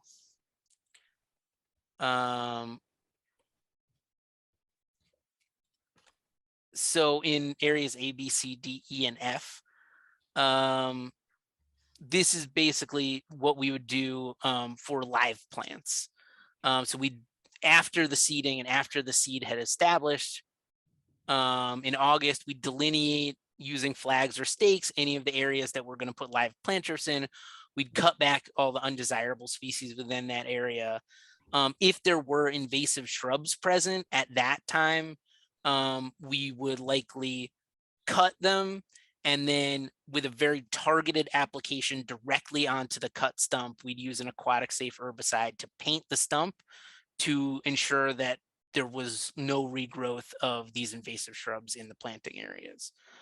But it's extremely targeted. It's literally, you take a paintbrush, you dip it in the herbicide, you paint the stump, that's it. It's not going anywhere else. 2 weeks prior to planting in September, we do another manual removal of undesirable weeds with string trimming or hand pulling. And then on the day of planting, we do another removal. We do, there's a note in here about pruning existing shrubs to the height of 18 to 24 inches in defined view sheds. This was largely something that was more appropriate on the 500 site, but we left it in case it came to the fore and was something we needed to use. Basically, the concept is here, we're talking about cutting back things like the groundsel tree and the marsh elder, both of which are very soft-wooded native shrubs that take pruning really readily. So you can cut them back, the root system stays intact, it keeps holding the foreshore together. In fact, it is likely to increase root growth by cutting it. And then the whole plant regrows, it's bushy, but it's short. So it allows for all the ecological benefit of the shrub still being there, but kind of opens up view sheds. Like I said, I don't think that we're going to be doing a lot of it on this site, but we wanted to include it as a note in case it became something that came up. Once again, we do possibly a second follow-up painting application of any of the cut invasive species stumps, just to make sure that everything is truly well and dead. And then we'd lay out and install the plant material. So we just hand dig holes for these live plants, put them in, bury them, and water them in, and they're good. All right, so management in 2022. So once the seeding is done, from July to October during the growing season, we'd recommend a cutback of the meadow. Anytime it reaches 12 inches, do a string trimming back to 4 to 6 inches. This is approximately every 3 weeks to 4 weeks. And the goal here is to cut back any annual weeds that are trying to put up flowers and seed heads to stop there being a big annual weed crop in the long term, as well as just kind of thinning out the overall density of stems to allow for light to reach the native seedlings, which by and large are going to stay pretty low and small during this first year of establishment. Although at 500, like I said, things jumped out of the ground, so who knows. In November, we'd recommend a final cutback just to kind of prep the meadow for the following year. In areas B and D, so these are the salt marshes. Here, we're not doing any mowing. We would just do a selective weed removal using mechanical techniques, so string pulling or hand cutting and hand pulling of any weed species to basically protect the desirable native species that are there and not allow kind of undesirables to continue to gain inroads where they are doing so. This goes for everything except the Phragmites, which has a separate management regime that I'll go into in this next section. So that would basically be September, October, November, we do this mechanical weed removal in the salt marsh areas where necessary. In E1 and E2, which are the Phragmites areas, our methodology is to mow the Phragmites back to a height of 4 to 6 inches in June, or to mow it to the height of adjacent desirable vegetation so it doesn't look like a crazy mismatch. And then approximately 8 weeks after the mowing, so in the window of July to October, I feel like usually it's more in the September to October range. We do a wick application, so hand painting the individual stems of aquatic safe herbicide, with the ideal window being July through October. And in our experience, this is a fast and effective method to do Phragmites removal, and we have effected it on 500 already to great success. We did this exact same method, which is you mow it back in early to midsummer, you allow it to regrow with sort of more fine fleshy growth and not the kind of hardened off growth that you would normally have that late in the season. You apply this application of herbicide, you let the plants stand until the following year, and then you do it all over again the next year. And that 1-2 punch of cut and spray 2 years in a row, we have had great success eradicating common reed using that methodology. So that's what we're recommending here. So here, this is 2023. The meadow would get mowed once early in the season, although if we're mowing it late in the season, we may not need to do that first mow. And then every 4 to 6 weeks, we do targeted mechanical weed removal up through string trimming or hand pulling. Likewise, that same, but for the mowing, which we wouldn't be doing in the salt marsh areas, it's the same deal. Every 4 to 6 weeks, we do mechanical removal of any weed species. There's once again that note about pruning shrubs, but like I said, I don't think that that's going to be necessary on this site. And then in areas E2, E1 and E2, there's the second round in 2023 of what I just described, of mowing it in the summer and then a spot applying herbicide to each stem in the fall. And then after that point, we should see fairly high control of the species. So in 2024, you mow back the meadow once in kind of late winter, early spring, every 6 to 8 weeks, a larger interval because we're likely to have more establishment in the meadow and not as much weed species, kind of as needed. Every 6 to 8 weeks, we do selective weed removal, once again, just using mechanical techniques in both the meadow areas and in the salt marsh. And then at this point in the Phragmites area, it would basically be a 3 times a year as needed spot application using that wicking method of painting. any of the Phragmites that was still left, which would largely be, you know, pretty limited at that point. And then from there on out, basically this is the methodology that would continue like Yulee, with less and less weed control needed in subsequent years. But, you know, we would ideally be involved kind of long term to oversee meadow health and the health of the other natural areas, and kind of help the property owner to steward that along. Any questions? Susan, Joyce, or Julia, do you have any questions? No. Just want to know what Chick thinks. There you go, Chick, you're on. Chick, you're muted. You're muted, Chick. Thank you. I had a dog barking in the background. I apologize. Ethan, were you done or? Yeah, I've said my spiel. Okay, all right, good. Just wanted to check. So this, you know, we have a really good kind of empirical benchmark on the property at 500. We had reviewed that, and I had actually, you know, looked through my file from 500 Captain's Neck, and we had challenged Ethan and his team, you know, in areas that we were looking for more native cultivars, or not cultivars, but more native genotypes and things like that. And I'm actually going to do that again. Probably the best way would be with a memo or just a follow-up meeting. But Ethan's team did respond on 500 Captain's Neck. They made some substitutions, and they justified to us those species that they thought were really well suited. And we just picked up a couple of things here. So I will issue a follow-up memo that, you know, goes into the genus species of each of the plants, or a number of them, and we'll be able to work that out, I have no doubt, because of the success at 500 Captain's Neck. One observation that I had was that the narrative is very good, and I'm in agreement with the methodologies that are used.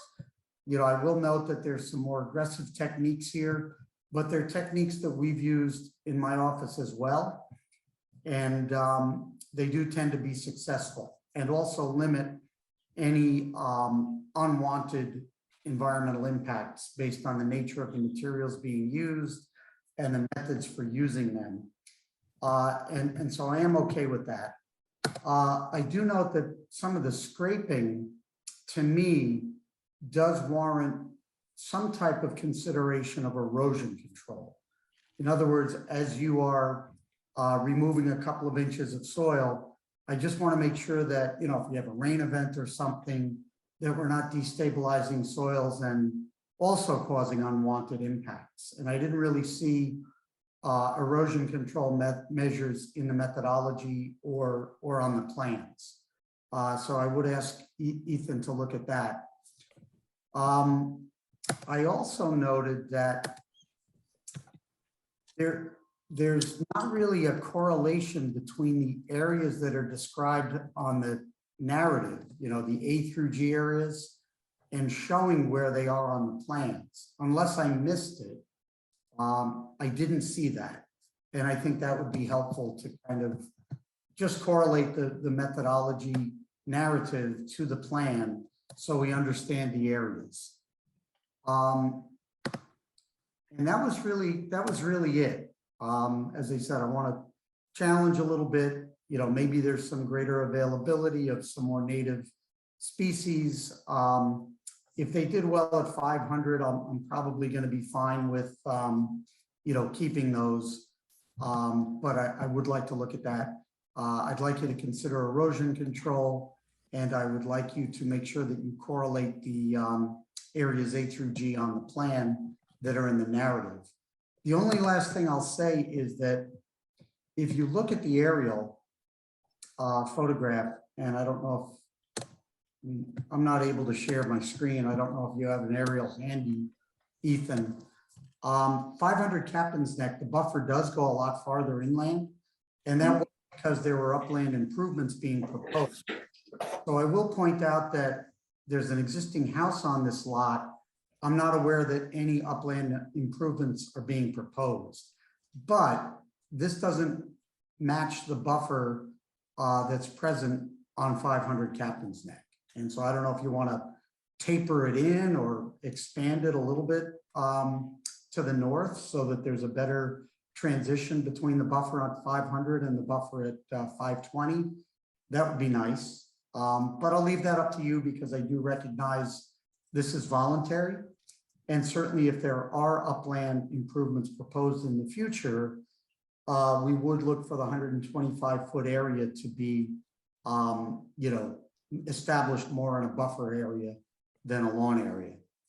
And I'm bouncing around a little, but my final comment is that that's a very long root barrier next to the preserved properties to the south. And installation of that, I just would like a detail on how that's going to be done so that we don't get excessive buildup of side cast material that would tend to impact the wetlands. If it was a smaller root area, I wouldn't be concerned, but it's a pretty large area. And I just want to make sure that you detail the installation and make sure that we're not going to leave side cast material if it's being dug, which I think is probably the most effective way to install it. So I'll pause there and see if Ethan would like to respond. I will follow up with a memo. I'm happy to meet in the field because I think it would be good to look at 500 Captain's Neck as related to this. And those are my comments at this time. Actually, I think I'll be responding. No, thank you for the comment about check the eco barrier. You are correct. I remember we had an eco barrier set up on 500 at the wetlands line. So I think we just forgot to put that detail in. So we'll just add a detail about it, placing an eco barrier at the wetlands line to prevent any sediments from running into when we're exposing the soils. And that should be satisfactory, correct? I'm not quite clear. Are you talking about a silt fence or the root barrier for fragmite? No, I'm talking about using eco barrier silt fencing as opposed to hay bales along the wetlands line. Yes, if you would that would be very good. Because I know we did that at 500, and I just don't think we just forgot to put the notation here. Right when you said it, I'm like, I know we did it. So I remember, I can picture in my head. It's funny because I was thinking of, with Jim about all our office has done a number of these fragmite removals also in different methodologies. The most recent one I could think that involved with the wicking was the molar one on Meadowmere Place, and that was very successful as well. I think the problem with that one is, again, continued maintenance and people keeping up with it after the initial couple of years. But I think these clients are committed to it. You had a question about the matching of the buffer. First of all, this property, the subject property has no house. Everything was demolished, and it's much smaller than the property to the. It goes up on the 2020 aerial, and I do remember being out there, and it's been removed. It's been removed. Yeah, there's nothing there now. There's nothing there. So, and the reason the buffer is smaller on this one as opposed to the 500. First of all, 500, all the upland improvements were beyond the village's jurisdiction. So we didn't need a village wetland special permit. We also had 7 acres with, I think we ended up giving an acre, Ethan, correct me if I'm wrong, wasn't it an acre of lawn that we pulled up to put that buffer in voluntarily? Yeah, at least that. Yeah, and on this That's property, a big area. yeah, but we didn't do it as part of any other upland improvements. We just wanted to make it prettier and make it more native, because I think luckily people are realizing looking at lawn down to the water isn't as exciting as watching, a wildflower meadow and all the, the habitat you get, the animals you get and everything. So we were very lucky to have clients that are willing to do it. With regard to matching up, if you look to the north, to the top of this plan, it actually does match up. You can barely see at the top, there's a pathway that goes down. If you see there's a curve that goes down to the dock there. And those are the pathways. If you remember on 500, we had some meandering paths that went through the meadow. So it does, if you look at the bottom of the buffer, there's a pathway and then it goes to a buffer island next door and then it merges in with the other buffer. So it is contiguous. We can always give you a plan though that shows both of them together if that helps you. I have no problem with that. Yeah, And then I think just showing that transition would be useful. okay, so we'll show them as even though they're totally single and separate lots, but we can show you them as they work as a composite. And then the detail on the root barrier, we can get to you that rather quickly. The one thing I would ask, I know we're having 2 meetings a month now, so it's really, is there, if it's possible, if you could get us that memo, Chick, so maybe we can even get back to you by next Thursday night, just because the clock is ticking on doing this work for the season. And if we could get everything done to your satisfaction by next Thursday night, I would love if the board is amiable to it, to being able to get a decision by May 10th, if possible. We do have deadlines for submission. That always is a challenge. I'll certainly do everything I can, and I can send the memo first thing tomorrow. I'd appreciate that. Rest is up to you. Mark, is there a deadline if we get a response back by, what's the deadline? It's so close because I know we have a hearing now next week. Yeah, it's true. It's the Tuesday at noon prior to the Thursday meeting.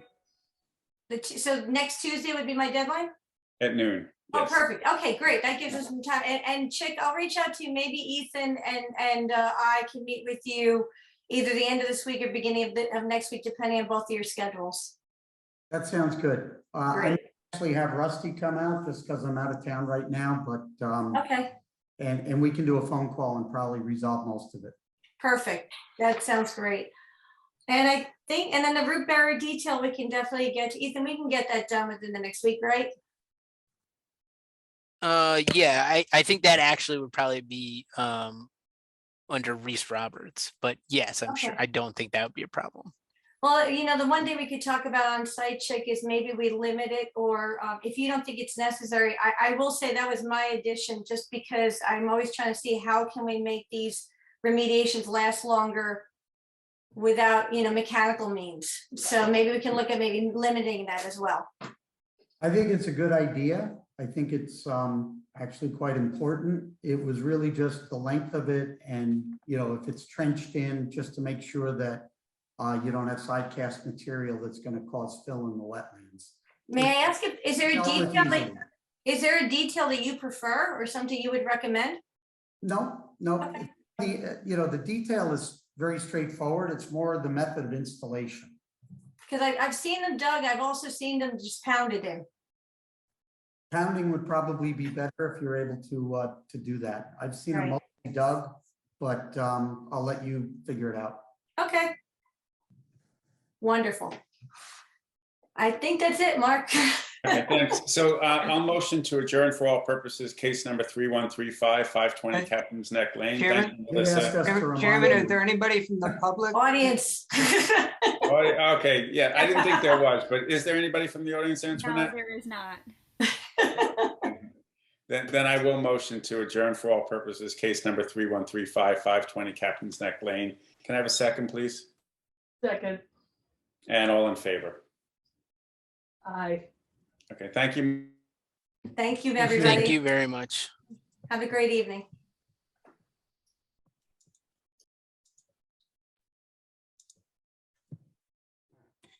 I think we need Ethan. There we go.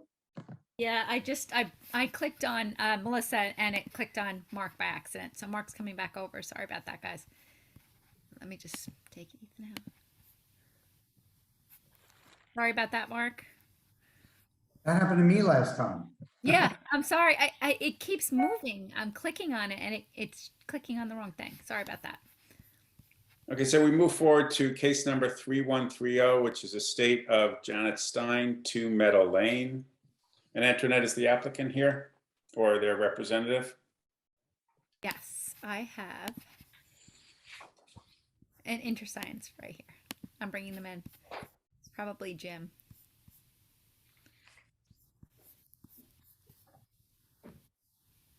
Okay, if you could just put on your camera and unmute yourself, that would be great.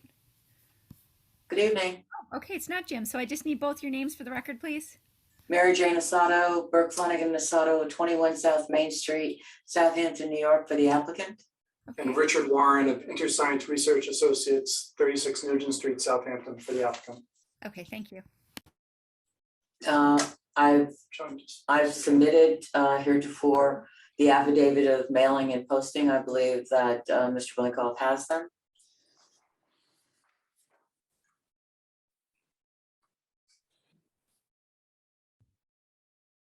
He's muted. Is he muted? Yes, Muted. received.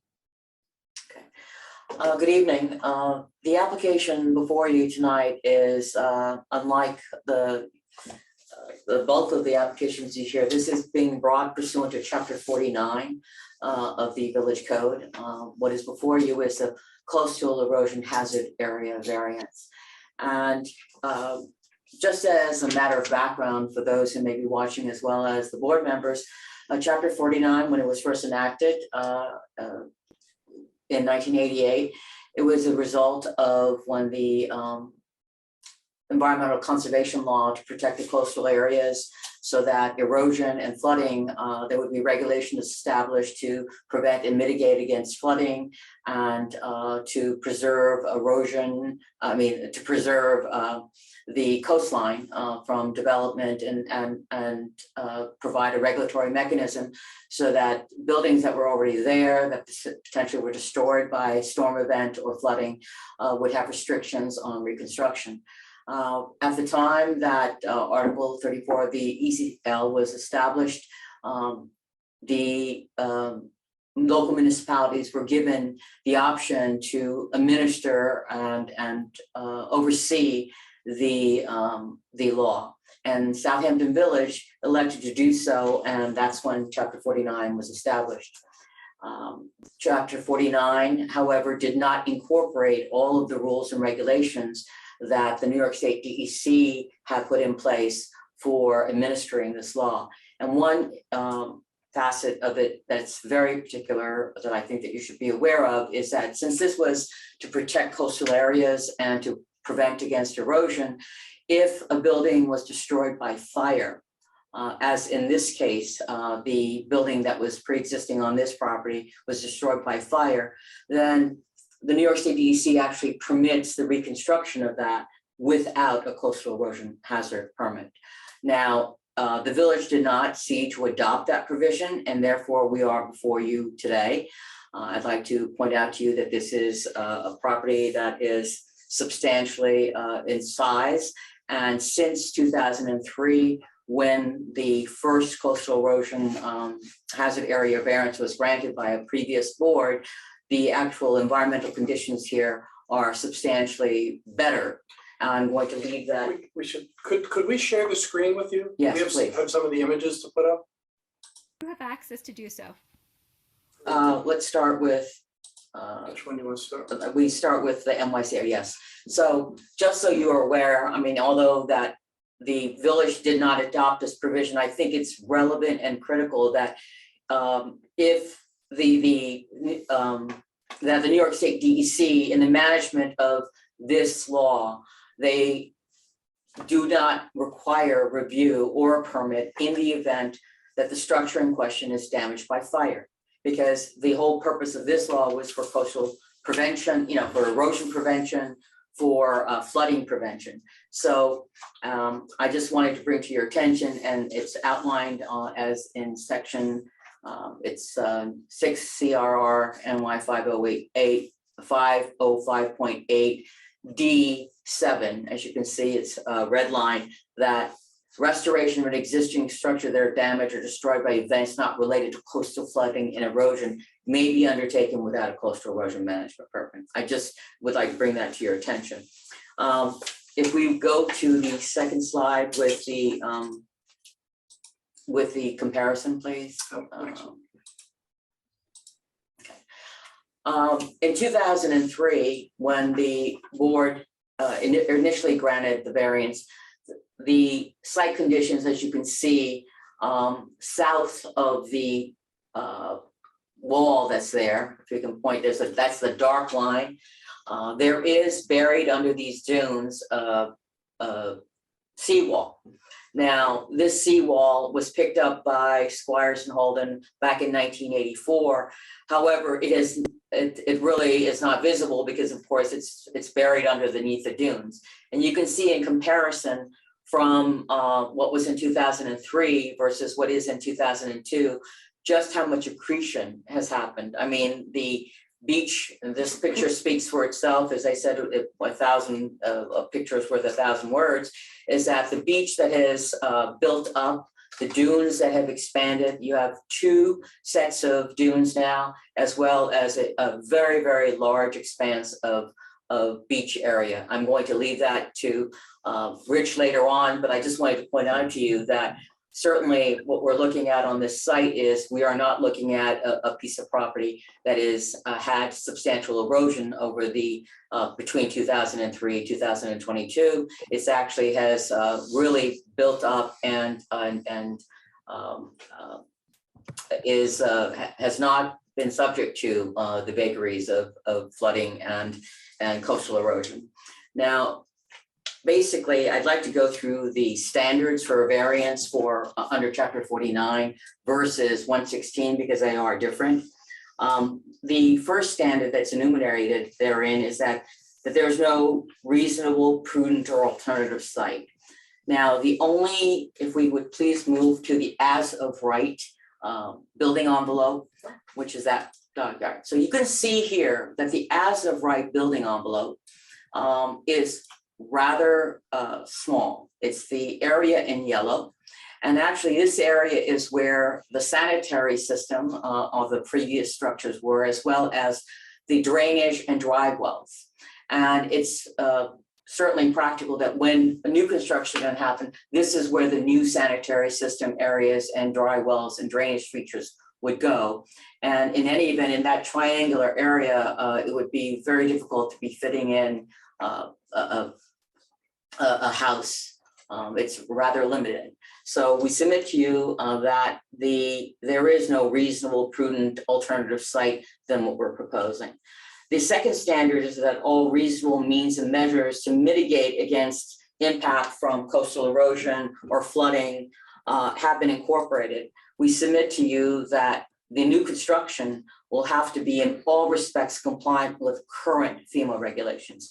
And that means that in 2009, this area was the FEMA regulations were changed so that it's going to be on pilings. The construction will be fully on pilings, elevated. It will have the freeboard that's required by New York State. So we submit to you that all design mechanisms to prevent flooding and the damage to these structures will be implemented. Furthermore, certainly the sanitation system that goes with the new construction will be state-of-the-art and meet all current standards, which are substantially, as you may or may not know, sub-county Department of Health Services will be in the seat of having to approve that. And I assure you that, environmentally, if a new system is installed, that's going to be environmentally more protective. The standard C of 49-119 asks that the development will be reasonably safe from flood and erosion damage. Again, I submit to you that since the proposed construction will meet with all current FEMA standards, that I think that they will be reasonably safe from flood and erosion damage. And certainly between the seawall, the double layers of the double set of dunes and the accretion that's happened with the beach, that where it's expanded, that certainly the erosion aspect of the house being somehow being impacted by erosion, it will not be there. The variance requested is the minimum necessary to overcome the practical difficulty is the next standard. I submit to you that for some reason, I don't know why, but in 1996, the properties to the west, the coastal erosion line was adjusted so that the line moved south for the last, right here. So for the properties to the west, basically the line was relocated. So they moved, it went from if you can see here, this line, and it moved further south. But as we get to this property, for whatever reason, I don't know why, it stayed the same where the old line was and wasn't moved south. So I submit to you that if we look at the properties to the west of us, that line is much further south than it is on this property. So that the variance, although it appears substantially large, if we look at where the line was and how it was relocated in 1996, we are, the actual relief being requested is the minimal, unfortunately, because here the line remained the same. I submit to you, if the line had moved as it has, was relocated for the properties to the west, certainly the relief requested for being fully south of the coastal erosion line would be less. We had submitted to you last Thursday the Dune Analysis that was submitted in 2003. We also had InterScience totally revisit the site as well as all the data that is available to determine if that report that was done in 2003 is still relevant and valid.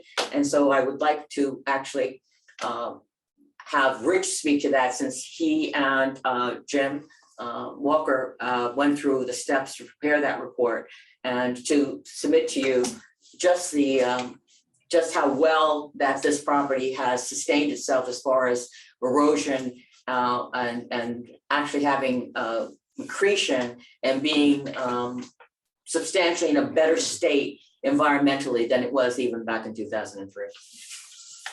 Clarifying question before you start. I'm looking at a map that says it's dated 6/7/88, and I think I must have misunderstood you when you said that the line was changed in 96. Yes, I'll speak to that. See, this is actually a copy of the current coastal erosion hazard area map. It's an excerpt of it, but in order, so we didn't have this giant map for you to look at, I took a blow up of the section that's applicable. This is the sheet number here. Yeah. Sheet 4 of 6, and this upper corner up here actually are the revision dates. So you can see, and John, can you just zoom in on that corner?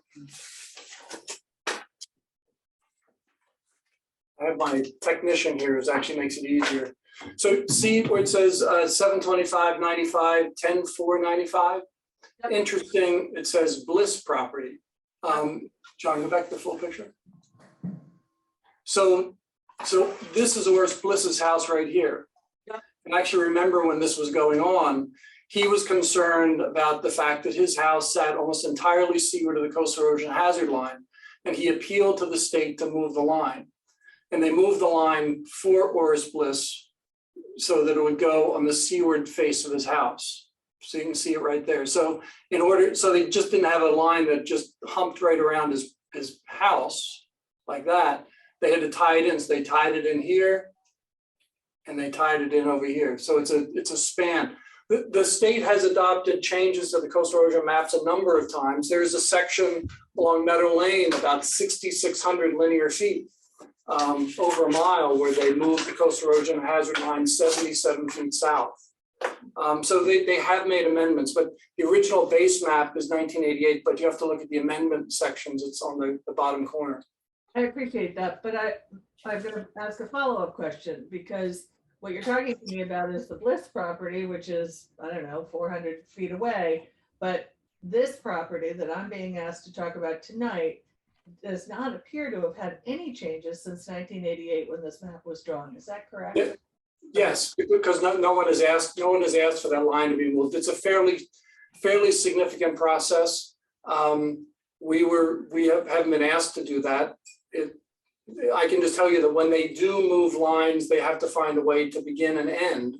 They don't just take the line from the entire village of Southampton and adjust it 50 or 100 feet south. They find a way to tie it in. That's why you can just see this kind of oblong shaped section where they slid the line south, for the Oris Bliss house, and they had to find a place to tie it in. The reason we're actually mentioning this is not to say to you that the line has been changed for this subject property, but the fact of the matter is that if you look at the neighborhood, that although it may appear that we're asking, that the entire house is, well, it is south of the coastal erosion line. The entire proposed house is south of coastal erosion line. The house at Byrne was entirely south of the coastal erosion line. But that, however, I mean, so were the other properties to the west before a specific petition was made to relocate it. Now, obviously, the line wasn't brought all the way down because the petition wasn't for this property itself. And just, I mean, I'm just, it was a matter of illustration that this line is mutable in the sense of it's not in stone. I mean, it has been, that's what we were trying to bring to your attention. I'm just trying to clarify, because you're mentioning 1996. I'm looking at a map that says 88. And I also get the legend that says 95. So I'm just trying to get a handle on what I'm actually looking at. So I appreciate this map actually shows the original house that's right here. That is the house. Okay.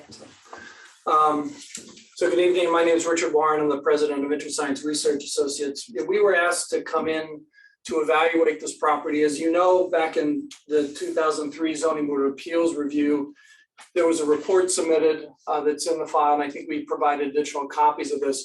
It was prepared by First Coastal Corp, dated June 25, 2003, entitled Dune Geomorphology Analysis and Report.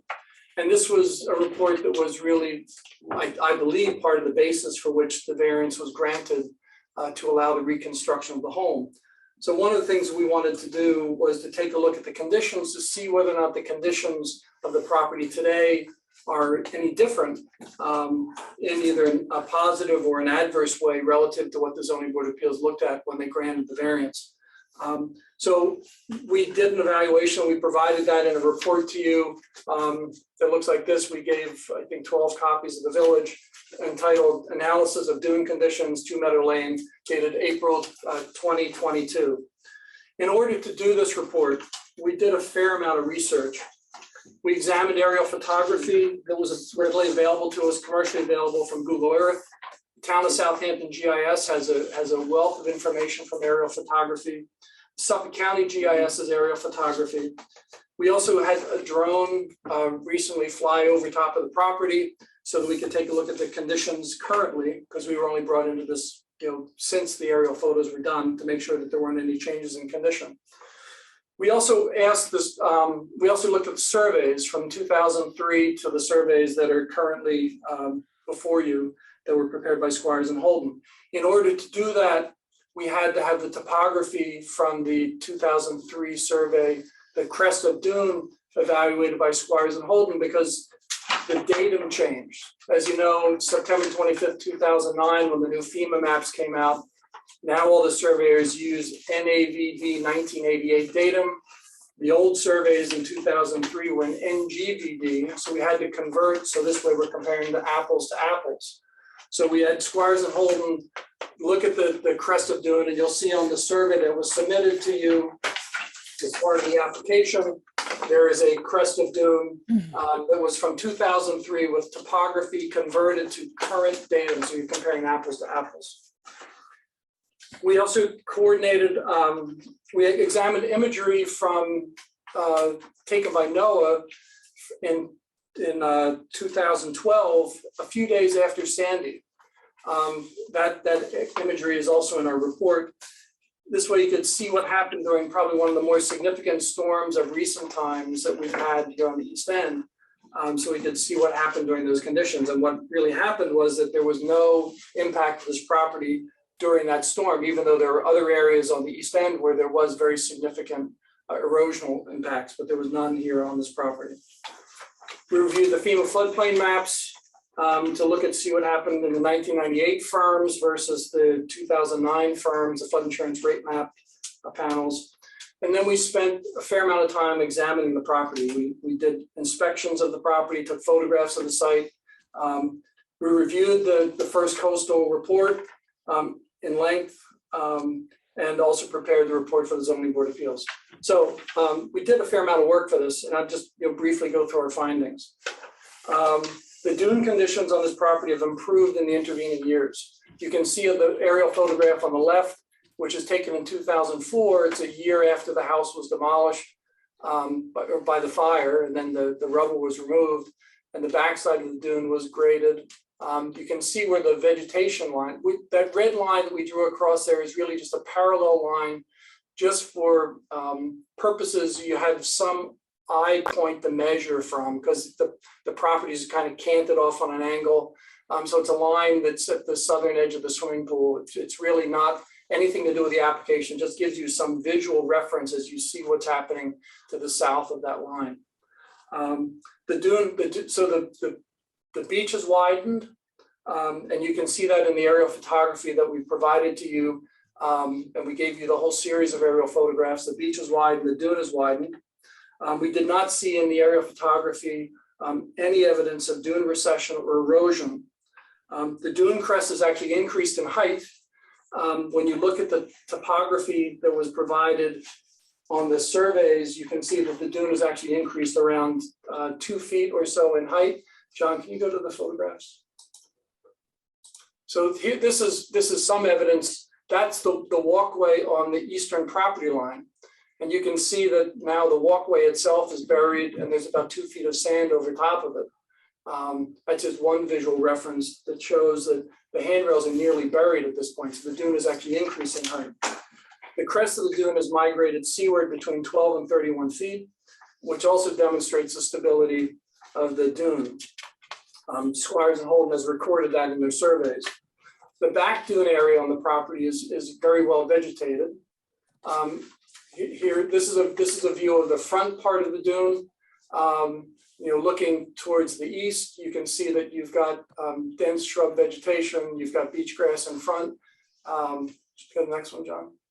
This is a view from the parking lot looking towards the beach, and you can see the backside of the dune is well vegetated with coastal shrubs and beach grass beyond. The house that's proposed will be constructed in the lawn area, just so you have some frame of reference. It's not going to be constructed on the dune. This is another view along the pathway going out towards the beach. You can see it's well vegetated. This is along the eastern property boundary line. There's a little patio. I think it's in the next picture, John. So there's a little patio here you can see the edge of it there.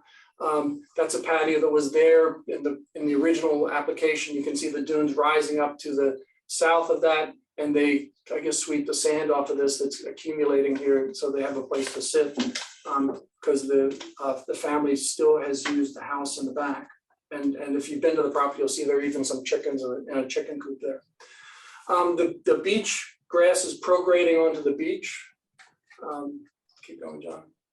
So you can see that here the beach grass is actually growing out onto the beach, where back in the earlier 2003 images, you don't see this vegetation. So it actually shows this is a very healthy dune. Can you go back to the comparative photo?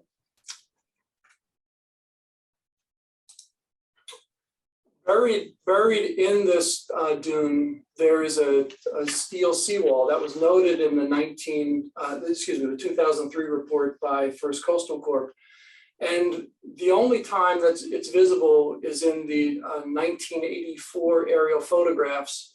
And it looks like it jumps out a little bit further south. I'm sorry I didn't put it in the report, but jumps out a little bit further south on the property to the west, which I think is owned by Mr. Dean.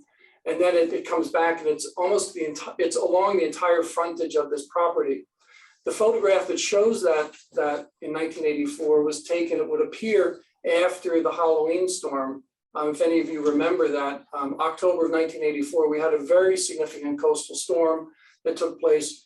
For instance, the house at the end of Halsey Neck Lane, on the east side of Halsey Neck Lane, the ocean went through the house. I remember looking at it and seeing the sand that was in the guy's living room at that time. When you look at this property during that time period, it did not have any evidence of erosion in 1984. But the time period that we're actually looking at for the purposes of this application is, what did the board look at the time when the application was reviewed in 2003, and how is it today? And I think from our perspective, we found that this dune is healthier than it was back then. It's wider, it's well vegetated, and the property has actually grown in size. The property's increased from 2.073 acres in the survey from 2003 to 2.892 acres. So it's grown a little over 0.8 acres in size. So there's been significant change, all positive relative to this property.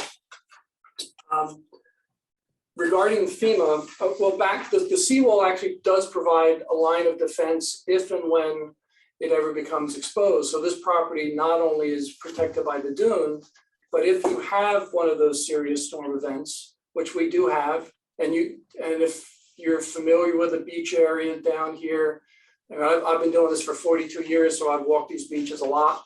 The twin houses that are over to the east of Cooper's Neck Beach, they have a steel wall behind them, and occasionally that wall becomes exposed once every number of years after a serious storm. The beaches widen back up, the walls get covered. In this particular instance, you don't see that in aerial photography. The wall's buried, and it's remained buried here, which actually is interesting to show the health of the dune system on the property. From a FEMA perspective, when the house was originally proposed and approved by the Zoning Board of Appeals, the floodplain elevation requirement was AE9, was not required to be constructed on pilings. It could have been constructed with a regular concrete spread footing foundation. Now the building envelope area is in a VE16 and a VE17 zone. It's required to be constructed on pilings. It's the September 25th, 2009 FEMA maps that made that change.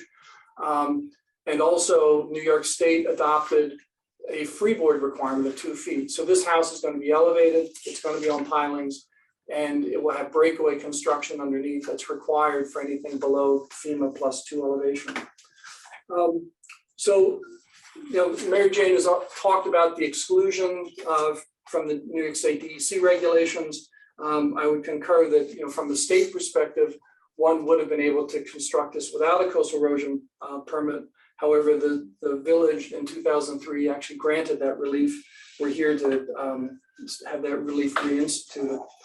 So in conclusion, while the property has changed, it's changed only to the improvement of the property, an improvement in the dune and the beach conditions. So from our perspective, in reviewing what this board had looked at back in 2003, the first coastal report, we find that the findings and conclusions contained in that report are still valid today, some almost 20 years later. So we would like you to consider the materials we provided relative to the condition of the dune. And actually, to add to that is basically the whole tenor and tone of Chapter 34 is to mitigate against erosion. And this site just has been blessed by nature that the accretion is nearly 100 feet in additional land that has happened. So if you, certainly from this picture, you can say this, the dune has gotten taller, wider. We have 2 ranks of dunes, more beach. It's the sustainability of those dunes has been enhanced because now we have very thick and established vegetation versus when the event, when the house was first taken down, there was very little vegetation. But now the dunes are actually stabilized by very thick, dense vegetation that is healthy and is going even further on south onto the beach. So certainly, if you would review the report, and I think that Chick, certainly your consultant will be able to discuss with you that this is all shows a very healthy and viable situation for the proposed construction.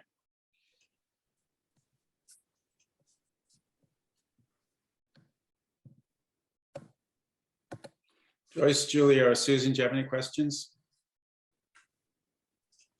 Oh, I'm sorry, I'd like to add one thing. This is not, we are representing an estate.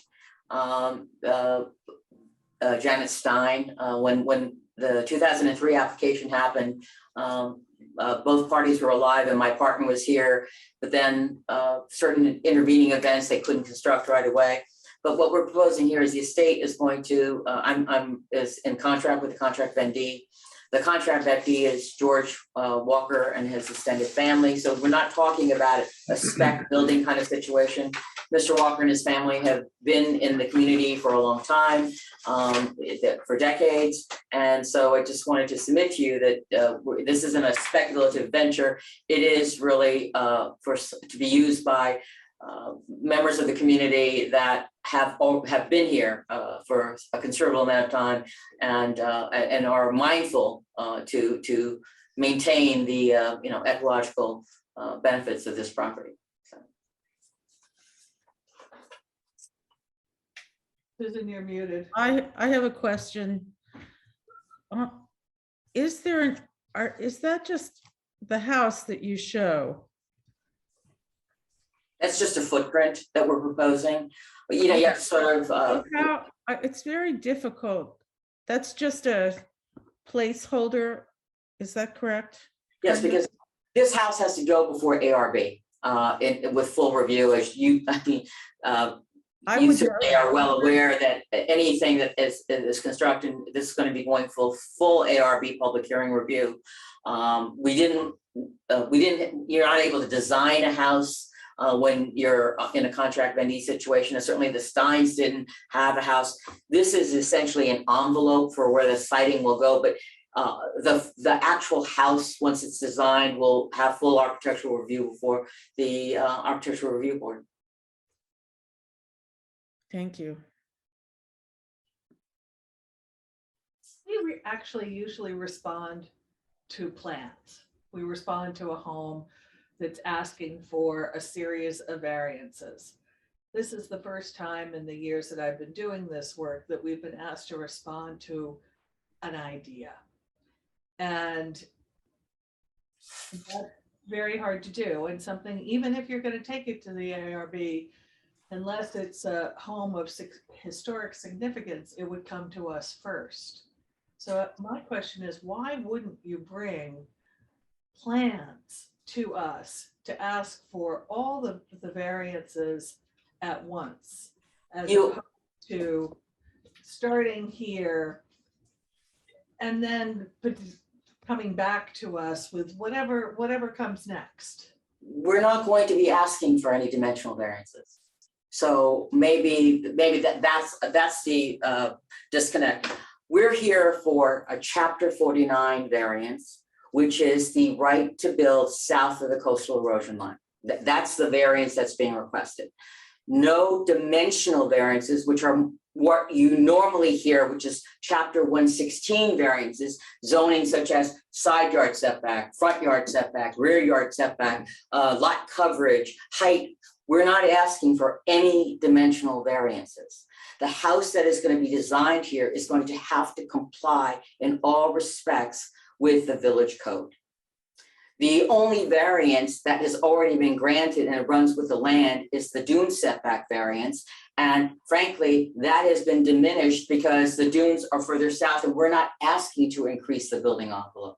So when you say normally people come before you with plans, that's because they're asking for dimensional variances. They're saying, this is the house we want to build and we want to go 10 feet further here because it won't fit. And this is why, so that you can look at it and say, well, yes, we can see that. Why don't you cut that off? Because you don't need that bay window and that would diminish what you need. So that is the distinction. We are not asking for any dimensional variances. In the 3 years that I've been doing this is the third time that someone has come to us with a coastal erosion hazard line request. And this is the first time that there is not a plan that goes along with it, which is why I'm asking the question. Because and you also showed us the building envelope, and I think your third image that was the yellow triangular piece, and said that that area had now the sanitation system in it. So the question naturally is, where are you planning to site the house? If there is going to be a house, and it's hard to respond to the ideas because I feel as though I can respond to a plan, but it's harder with an idea. And I feel uncomfortable being asked without anything more substantial. The standards for a variance that are set forth in 116 are different than the standard. And that's why I was trying to focus you that this is a chapter 49 variance. And I understand that you hear more, I mean, you hear 116 variances all the time, but very rarely are you looking at chapter 49. But so the difference is, the reason that you say concept is that you're asking to build south of the line. And so we've designated an area. Now, the reason I showed you that yellow triangle is to meet one of the criteria of what is the as of right building envelope.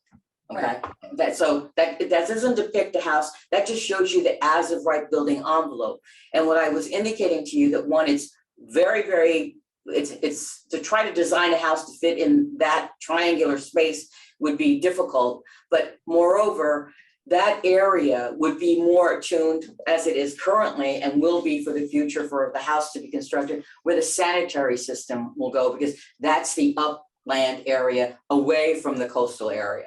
So the drainage systems, the runoff catch basins, all, the sanitation system would be located in that area. That was as a point, I was giving that yellow area so that you can visually see that in relation to the entire property, it's rather small in an irregular shape. All right. So when you say, well, I'm used to looking at plans, that's why we designated that this is the outline of where they would have to place the house. And in every other respect, it would have to comply with every provision of the Southampton Village Code, front yard setback, side yard setback, GFA, all of those requirements. So if this is a concept of, this is the building envelope that they must fit their building in, which is south of the coastal erosion line. It can go further north, but it can't go past this area. And this is the zone, this is the footprint of the house that the zoning board of appeals approved in 2003. So the board reviewed the footprint of the house back in 2003, and based upon the information they had in front of them, they granted an approval to allow the reconstruction of residence. And by the way, this footprint is smaller than what was burned down, okay? And it's further back, further north than what burned down. But my understanding from the documents, as I prepared for tonight's meeting, was that in 2003, when the zoning board of appeals granted that permission, they allowed for a 1-year period of time before that the permit that was provided would last for 1 year. Okay. The code itself, no, that is correct, because the code itself for coastal erosion permits, there's an expiration written in. All right, that's the 1 year. In the previous administrations, all right, the interpretation, which is left up to the building inspector, how that was always interpreted, all right, was that 1 year ran from the last permit obtained, because obviously you have to get coastal erosion permit, you may have to get health department permit, you have to get New York State DEC. So how John Foster, during all of his administration, how Chris Talbot did all during it. I'm not saying that that's what should have been adopted, but what I'm saying, in the previous administration, how it was done is that 1 year ran from the last required approval, whether it was health department, whether it was New York State DEC, whatever the last approval was required for the building permit to issue, that's when that clock started ticking, all right?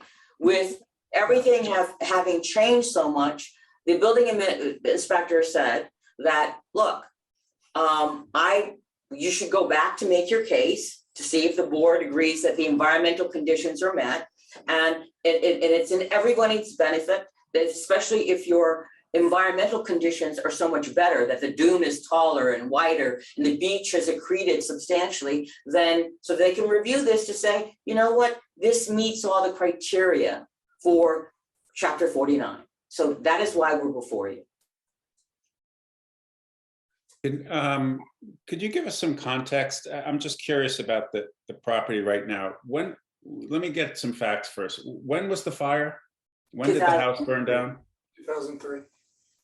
The fire was in 2003? Yes. And how is the property being used now? Because when I'm looking at the survey, it looks like there's still a pool there. So what's the situation? There is still a swimming pool there. There is still the patio around it in the pool house.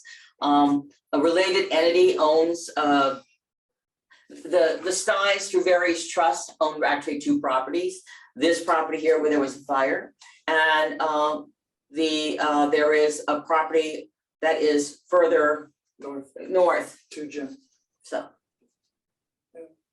they're being used together right now. well, They're separate lots, but. they're single and separate lots. However, basically when the house wasn't rebuilt, I mean, they didn't tear down all the structures. They sort of as you saw, there was like a lawn chair out there on the deck where they sit out and look at the beach, and their chickens that they keep on here. So essentially, when you say what's the use here, it's sort of accessory. There's a house on the northern property. I don't think that nobody's camping out here, but you know, the swimming pool and the pool house are still here on this property. So whoever owns it's a related entity who owns the northern property. It's a separate LLC that is layered through a trust.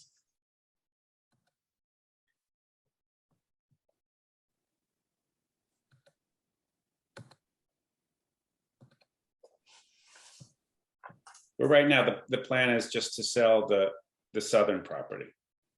No, we're selling both properties. It's an estate. The beneficiaries of the estate are not retaining either property because there are multiple beneficiaries.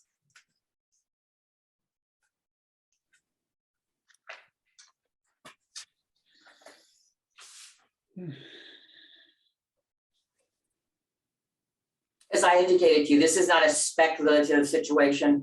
The properties are under contract to be sold to a local family, George Walker and his wife, and they have lots of children, and I believe that they may even have, you know, grandchildren. It's for their family use. They already have been in the community. I think that they have been in the community for some time. So it's not as a matter of this is going to a developer or anything. This is going to Mr. and Mrs. Walker. That's not our consideration. I'm not saying that that's one of the criteria under Chapter 49. I'm just like relaying that to you. So. Joyce, do you have any questions? No, not at this point, I don't think. Does our attorney have anything to say about this? Jeff, do you want to? Jeff? Do you have any questions Sure. or do you have any comments? I don't have any particular questions. I do want to say that, well, I understand what Mrs. Sato mentioned about a prior interpretation that the code at section 49-22, when it talks about expiration, I'll just read it into the record so that it's clear, is that any construction activity allowed by a variance granted by the Coastal Erosion Hazard Board of Review, which is the Board of Zoning for these purposes, must be completed within 1 year from the date of approval or approval with modifications or conditions. Variances expire at the end of this 1 year period without further hearing or action by the Coastal Erosion Hazard Board of Review. I do think that speaks for itself. If there was a prior interpretation, that may have been, but I think it's a pretty straightforward statement. I do just want to point out, just from my review, and I'm sure the board has seen as well, there was at least one difference that I saw in the submissions, that in the prior submission, there was an elevation that had been brought before the board as it was constituted at that time that has since been withdrawn.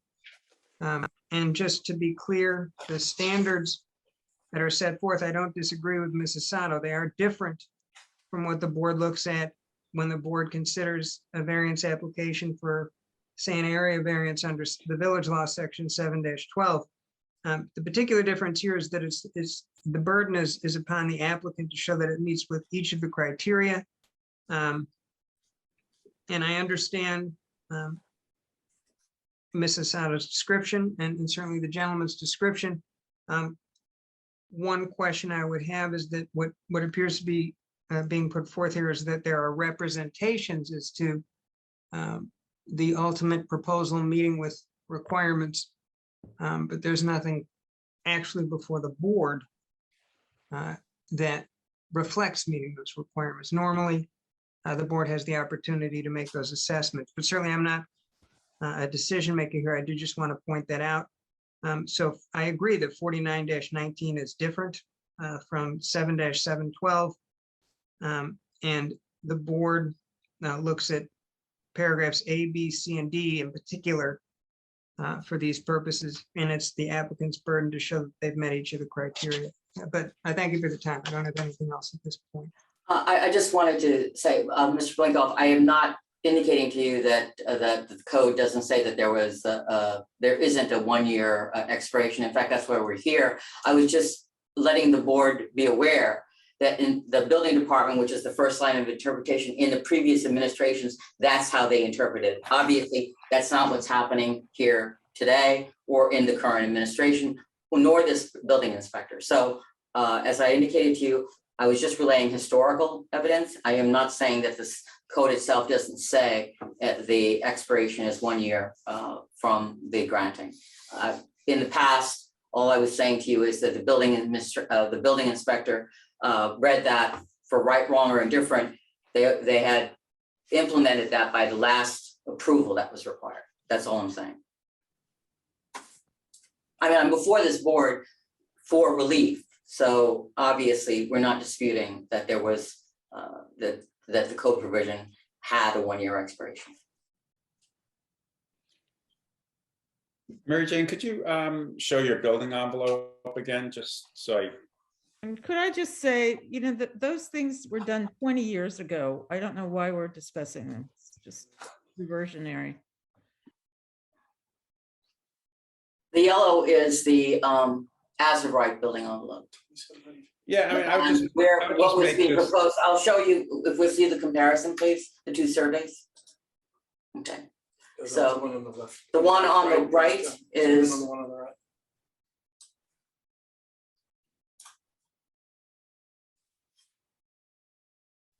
No.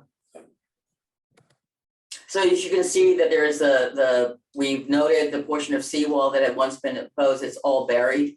And you can see that there is almost 100 feet of accretion, additional dunes, vegetation, as well as beach. The dune has gotten wider, and what we're proposing is what you see dotted there with a dotted line is where the envelope for the house. The house would have to stay within those confines. Could be less, of course, but it certainly could not be any greater than that. And just from a visual representation, you can see the structures on the left-hand side, those are the chicken coops. So you can see that this house is built in a lawn behind the dune. So this proposed house, just for your reference, is smaller in footprint than the house that burned down, and it is located further north than the house that was burned down. And the dunes the dunes in relation to where the house is going to be is substantially, and there's a double rank south of here, as well as much more beach. So we submit to you that the criteria that are set forth in 4919, that requires that you take all reasonable means to mitigate adverse impacts. Well, as we indicated to you, this house would be compliant with FEMA in all respects. It's the minimum improved, it's going to be on pilings with breakaway construction, as well as the 2 feet of freeboard required by New York State. And certainly the erosion features here, including the wall that's buried, as well as the healthy dunes and beach grass and vegetation, will certainly protect it for flooding or coastal events. Now, as far as the criteria number E, since no public funds are being utilized here, I mean, that's not applicable. But we respectfully submit to you that we certainly comply and meet the criteria for A, B, C, and D. Now, I know that you're saying, well, we get elevation drawings for 116 applications. The board of trustees never established and promulgated, although they have the right, submission requirements specifically for 49. So we worked around what we could for what you have for the application for 116. And the elevation that was submitted that was withdrawn, the reason it was done though is because that was before the new height changes in the village and code. So that drawing, which was for illustration purposes only, didn't represent a real house. I mean, I spoke to Mark Matthews, no house was designed. It was for illustration purposes only that did not comply with the new provisions as far as height. So that's why that was withdrawn.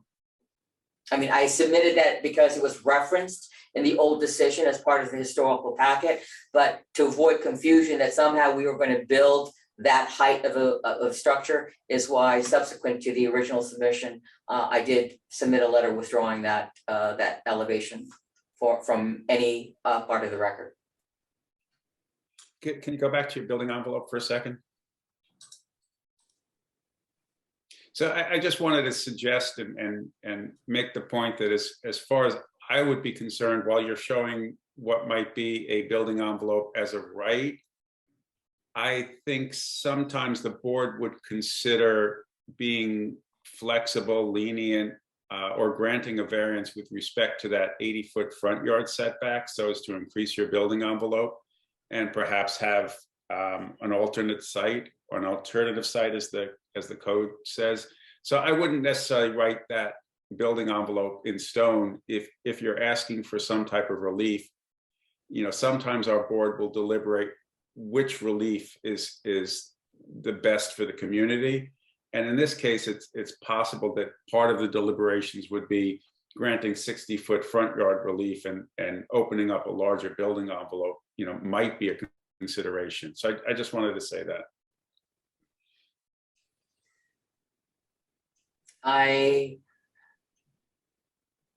Well, I mean, I would still require coastal, since the line that was moved on the western properties, you know, to tie it in, they didn't draw it across here. Basically, I would still require coastal erosion hazard area relief regardless, because as you can see, the line sways back up and all onto where on the eastern part of the property is almost at the corner. Yeah, no, I can't. I mean, I can't visualize that. I don't know. You know, the print is small. I mean, I could possibly envision, you know, a substantial building envelope if you had another 20 feet to the north, but I'd have to see it, you know, sketched out. I'm just saying that when we look at the terminology of whether there's a reasonable, prudent, or alternative site available, one of those alternative sites may be to respect the coastal erosion hazard line and be more flexible with respect to a front yard setback. It's just a consideration, Mary Jane. I don't know where our deliberations will go. I'm just not right. That's why I tried to. I'm sorry. That's why I started this presentation with what the point of Chapter 34 was about, and that but for the fact that the village decided to administer its own law, the New York State. I mean, it's for to mitigate against erosion and flooding, and I believe that, as we indicated, if the destruction, in fact, if the destruction that had not happened by fire, we actually could have expanded that building that was destroyed by another 25%, and it would have been considered a non-major addition. So that's why I was trying to point out to the board that for you know, as far as the New York State Environment DC is concerned, since there was no coastal erosion event on this site, that this building would have been able, you know, would be able to be built if they had jurisdiction without having to get a variance. And that was the whole point of trying to point out that this property not only has not had coastal erosion events since the fire, or since what the 2003 variance is granted, it truly has gotten substantially larger and bigger, and the dunes and everything else on there has become healthier. So that's why I was submitting to you that we truly meet the criteria here, that what this Chapter 34 and which has been implemented by Chapter 49 has been, the whole reason for its adoption is met on all fours, that there is no adverse impact. No, we got that. We got the, you know, we got the point.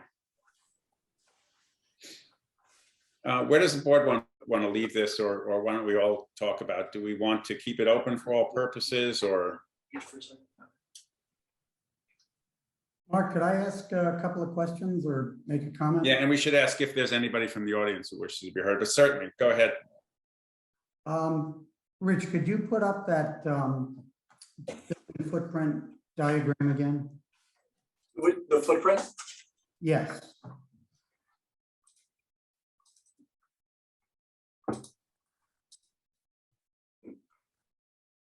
Is that showing, I see a proposed deck. Is that showing a proposed deck into the base of the dune? Yeah, that's what was approved the last time through. If you, the dune was, if you look at the photographs that are contained in the report that was done by First Coastal Corp back in 2003, you can see that the entire backside of the dune was completely regraded after the house was demolished. So the fire burned, they demolished the house, removed the footprint, and the entire backside of the dune was regraded. And these are the resulting contours of what's left there. And this is the footprint of what had been approved last time through. It's, I think that this is the regrading photograph he's talking about, so. Yes. The actual house that burned was in the dune. We're not proposing that here, so. I guess I'm having the same issue that Julia mentioned before. I'm not really sure what's being proposed. I will make a couple of observations though. What Rich presented, I find extremely compelling. There hasn't been a house on this property for 19 years. And under the current conditions, the dune has expanded and that's good. I mean, I think that's what, you know, part of this, the intent of this is to ensure that dunes will expand, will provide an erosion protective feature along the shoreline. And, you know, it's possible it could expand further. So, you know, while Mark was looking at, you know, expanded building envelope with a variance, you know, I do note that you're at 115 feet with the front of the house now, and the front yard is 80 feet. So certainly it could be set back more. I mean, I don't know if it's, again, we're not sure what you're proposing, but, you know, why wouldn't you look to increase the level of conformance by not situating the entire house south of the coastal erosion hazard area line?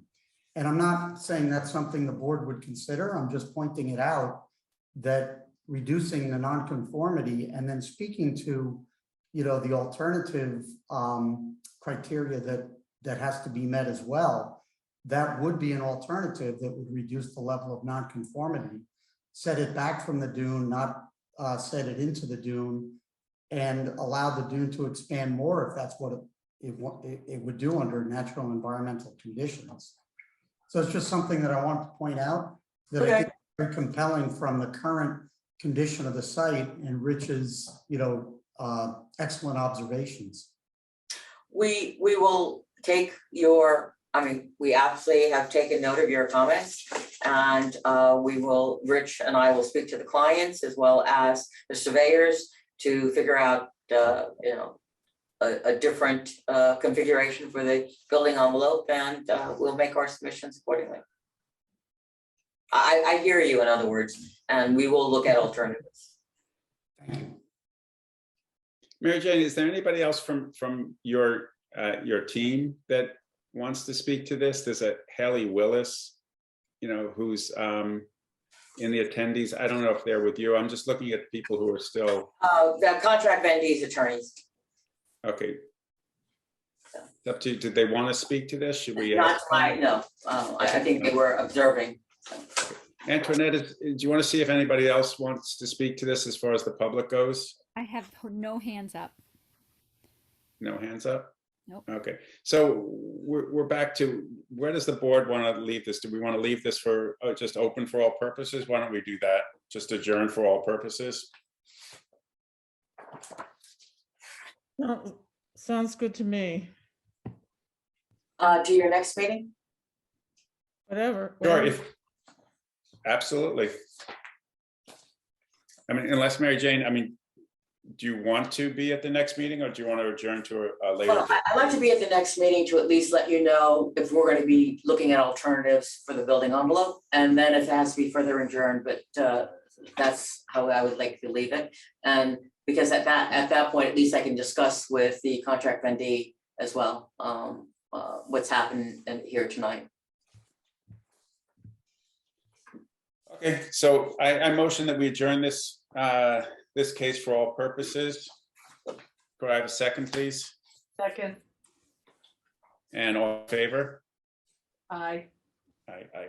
Okay, I think that concludes our meeting tonight, so thank you, everybody. Chick, remember when you were mentioning that there were no wetlands permits or, and you were wondering why? I spoke to Jeffrey this past week and he said, oh my goodness. They were collecting. People just weren't thinking about the water. Is there then, A lot of interesting science tonight. Mhm. is there then a motion to close? Yeah, I'll motion to close the hearing, the public hearing. Can I have a second? Second, And all in favor? aye. Aye.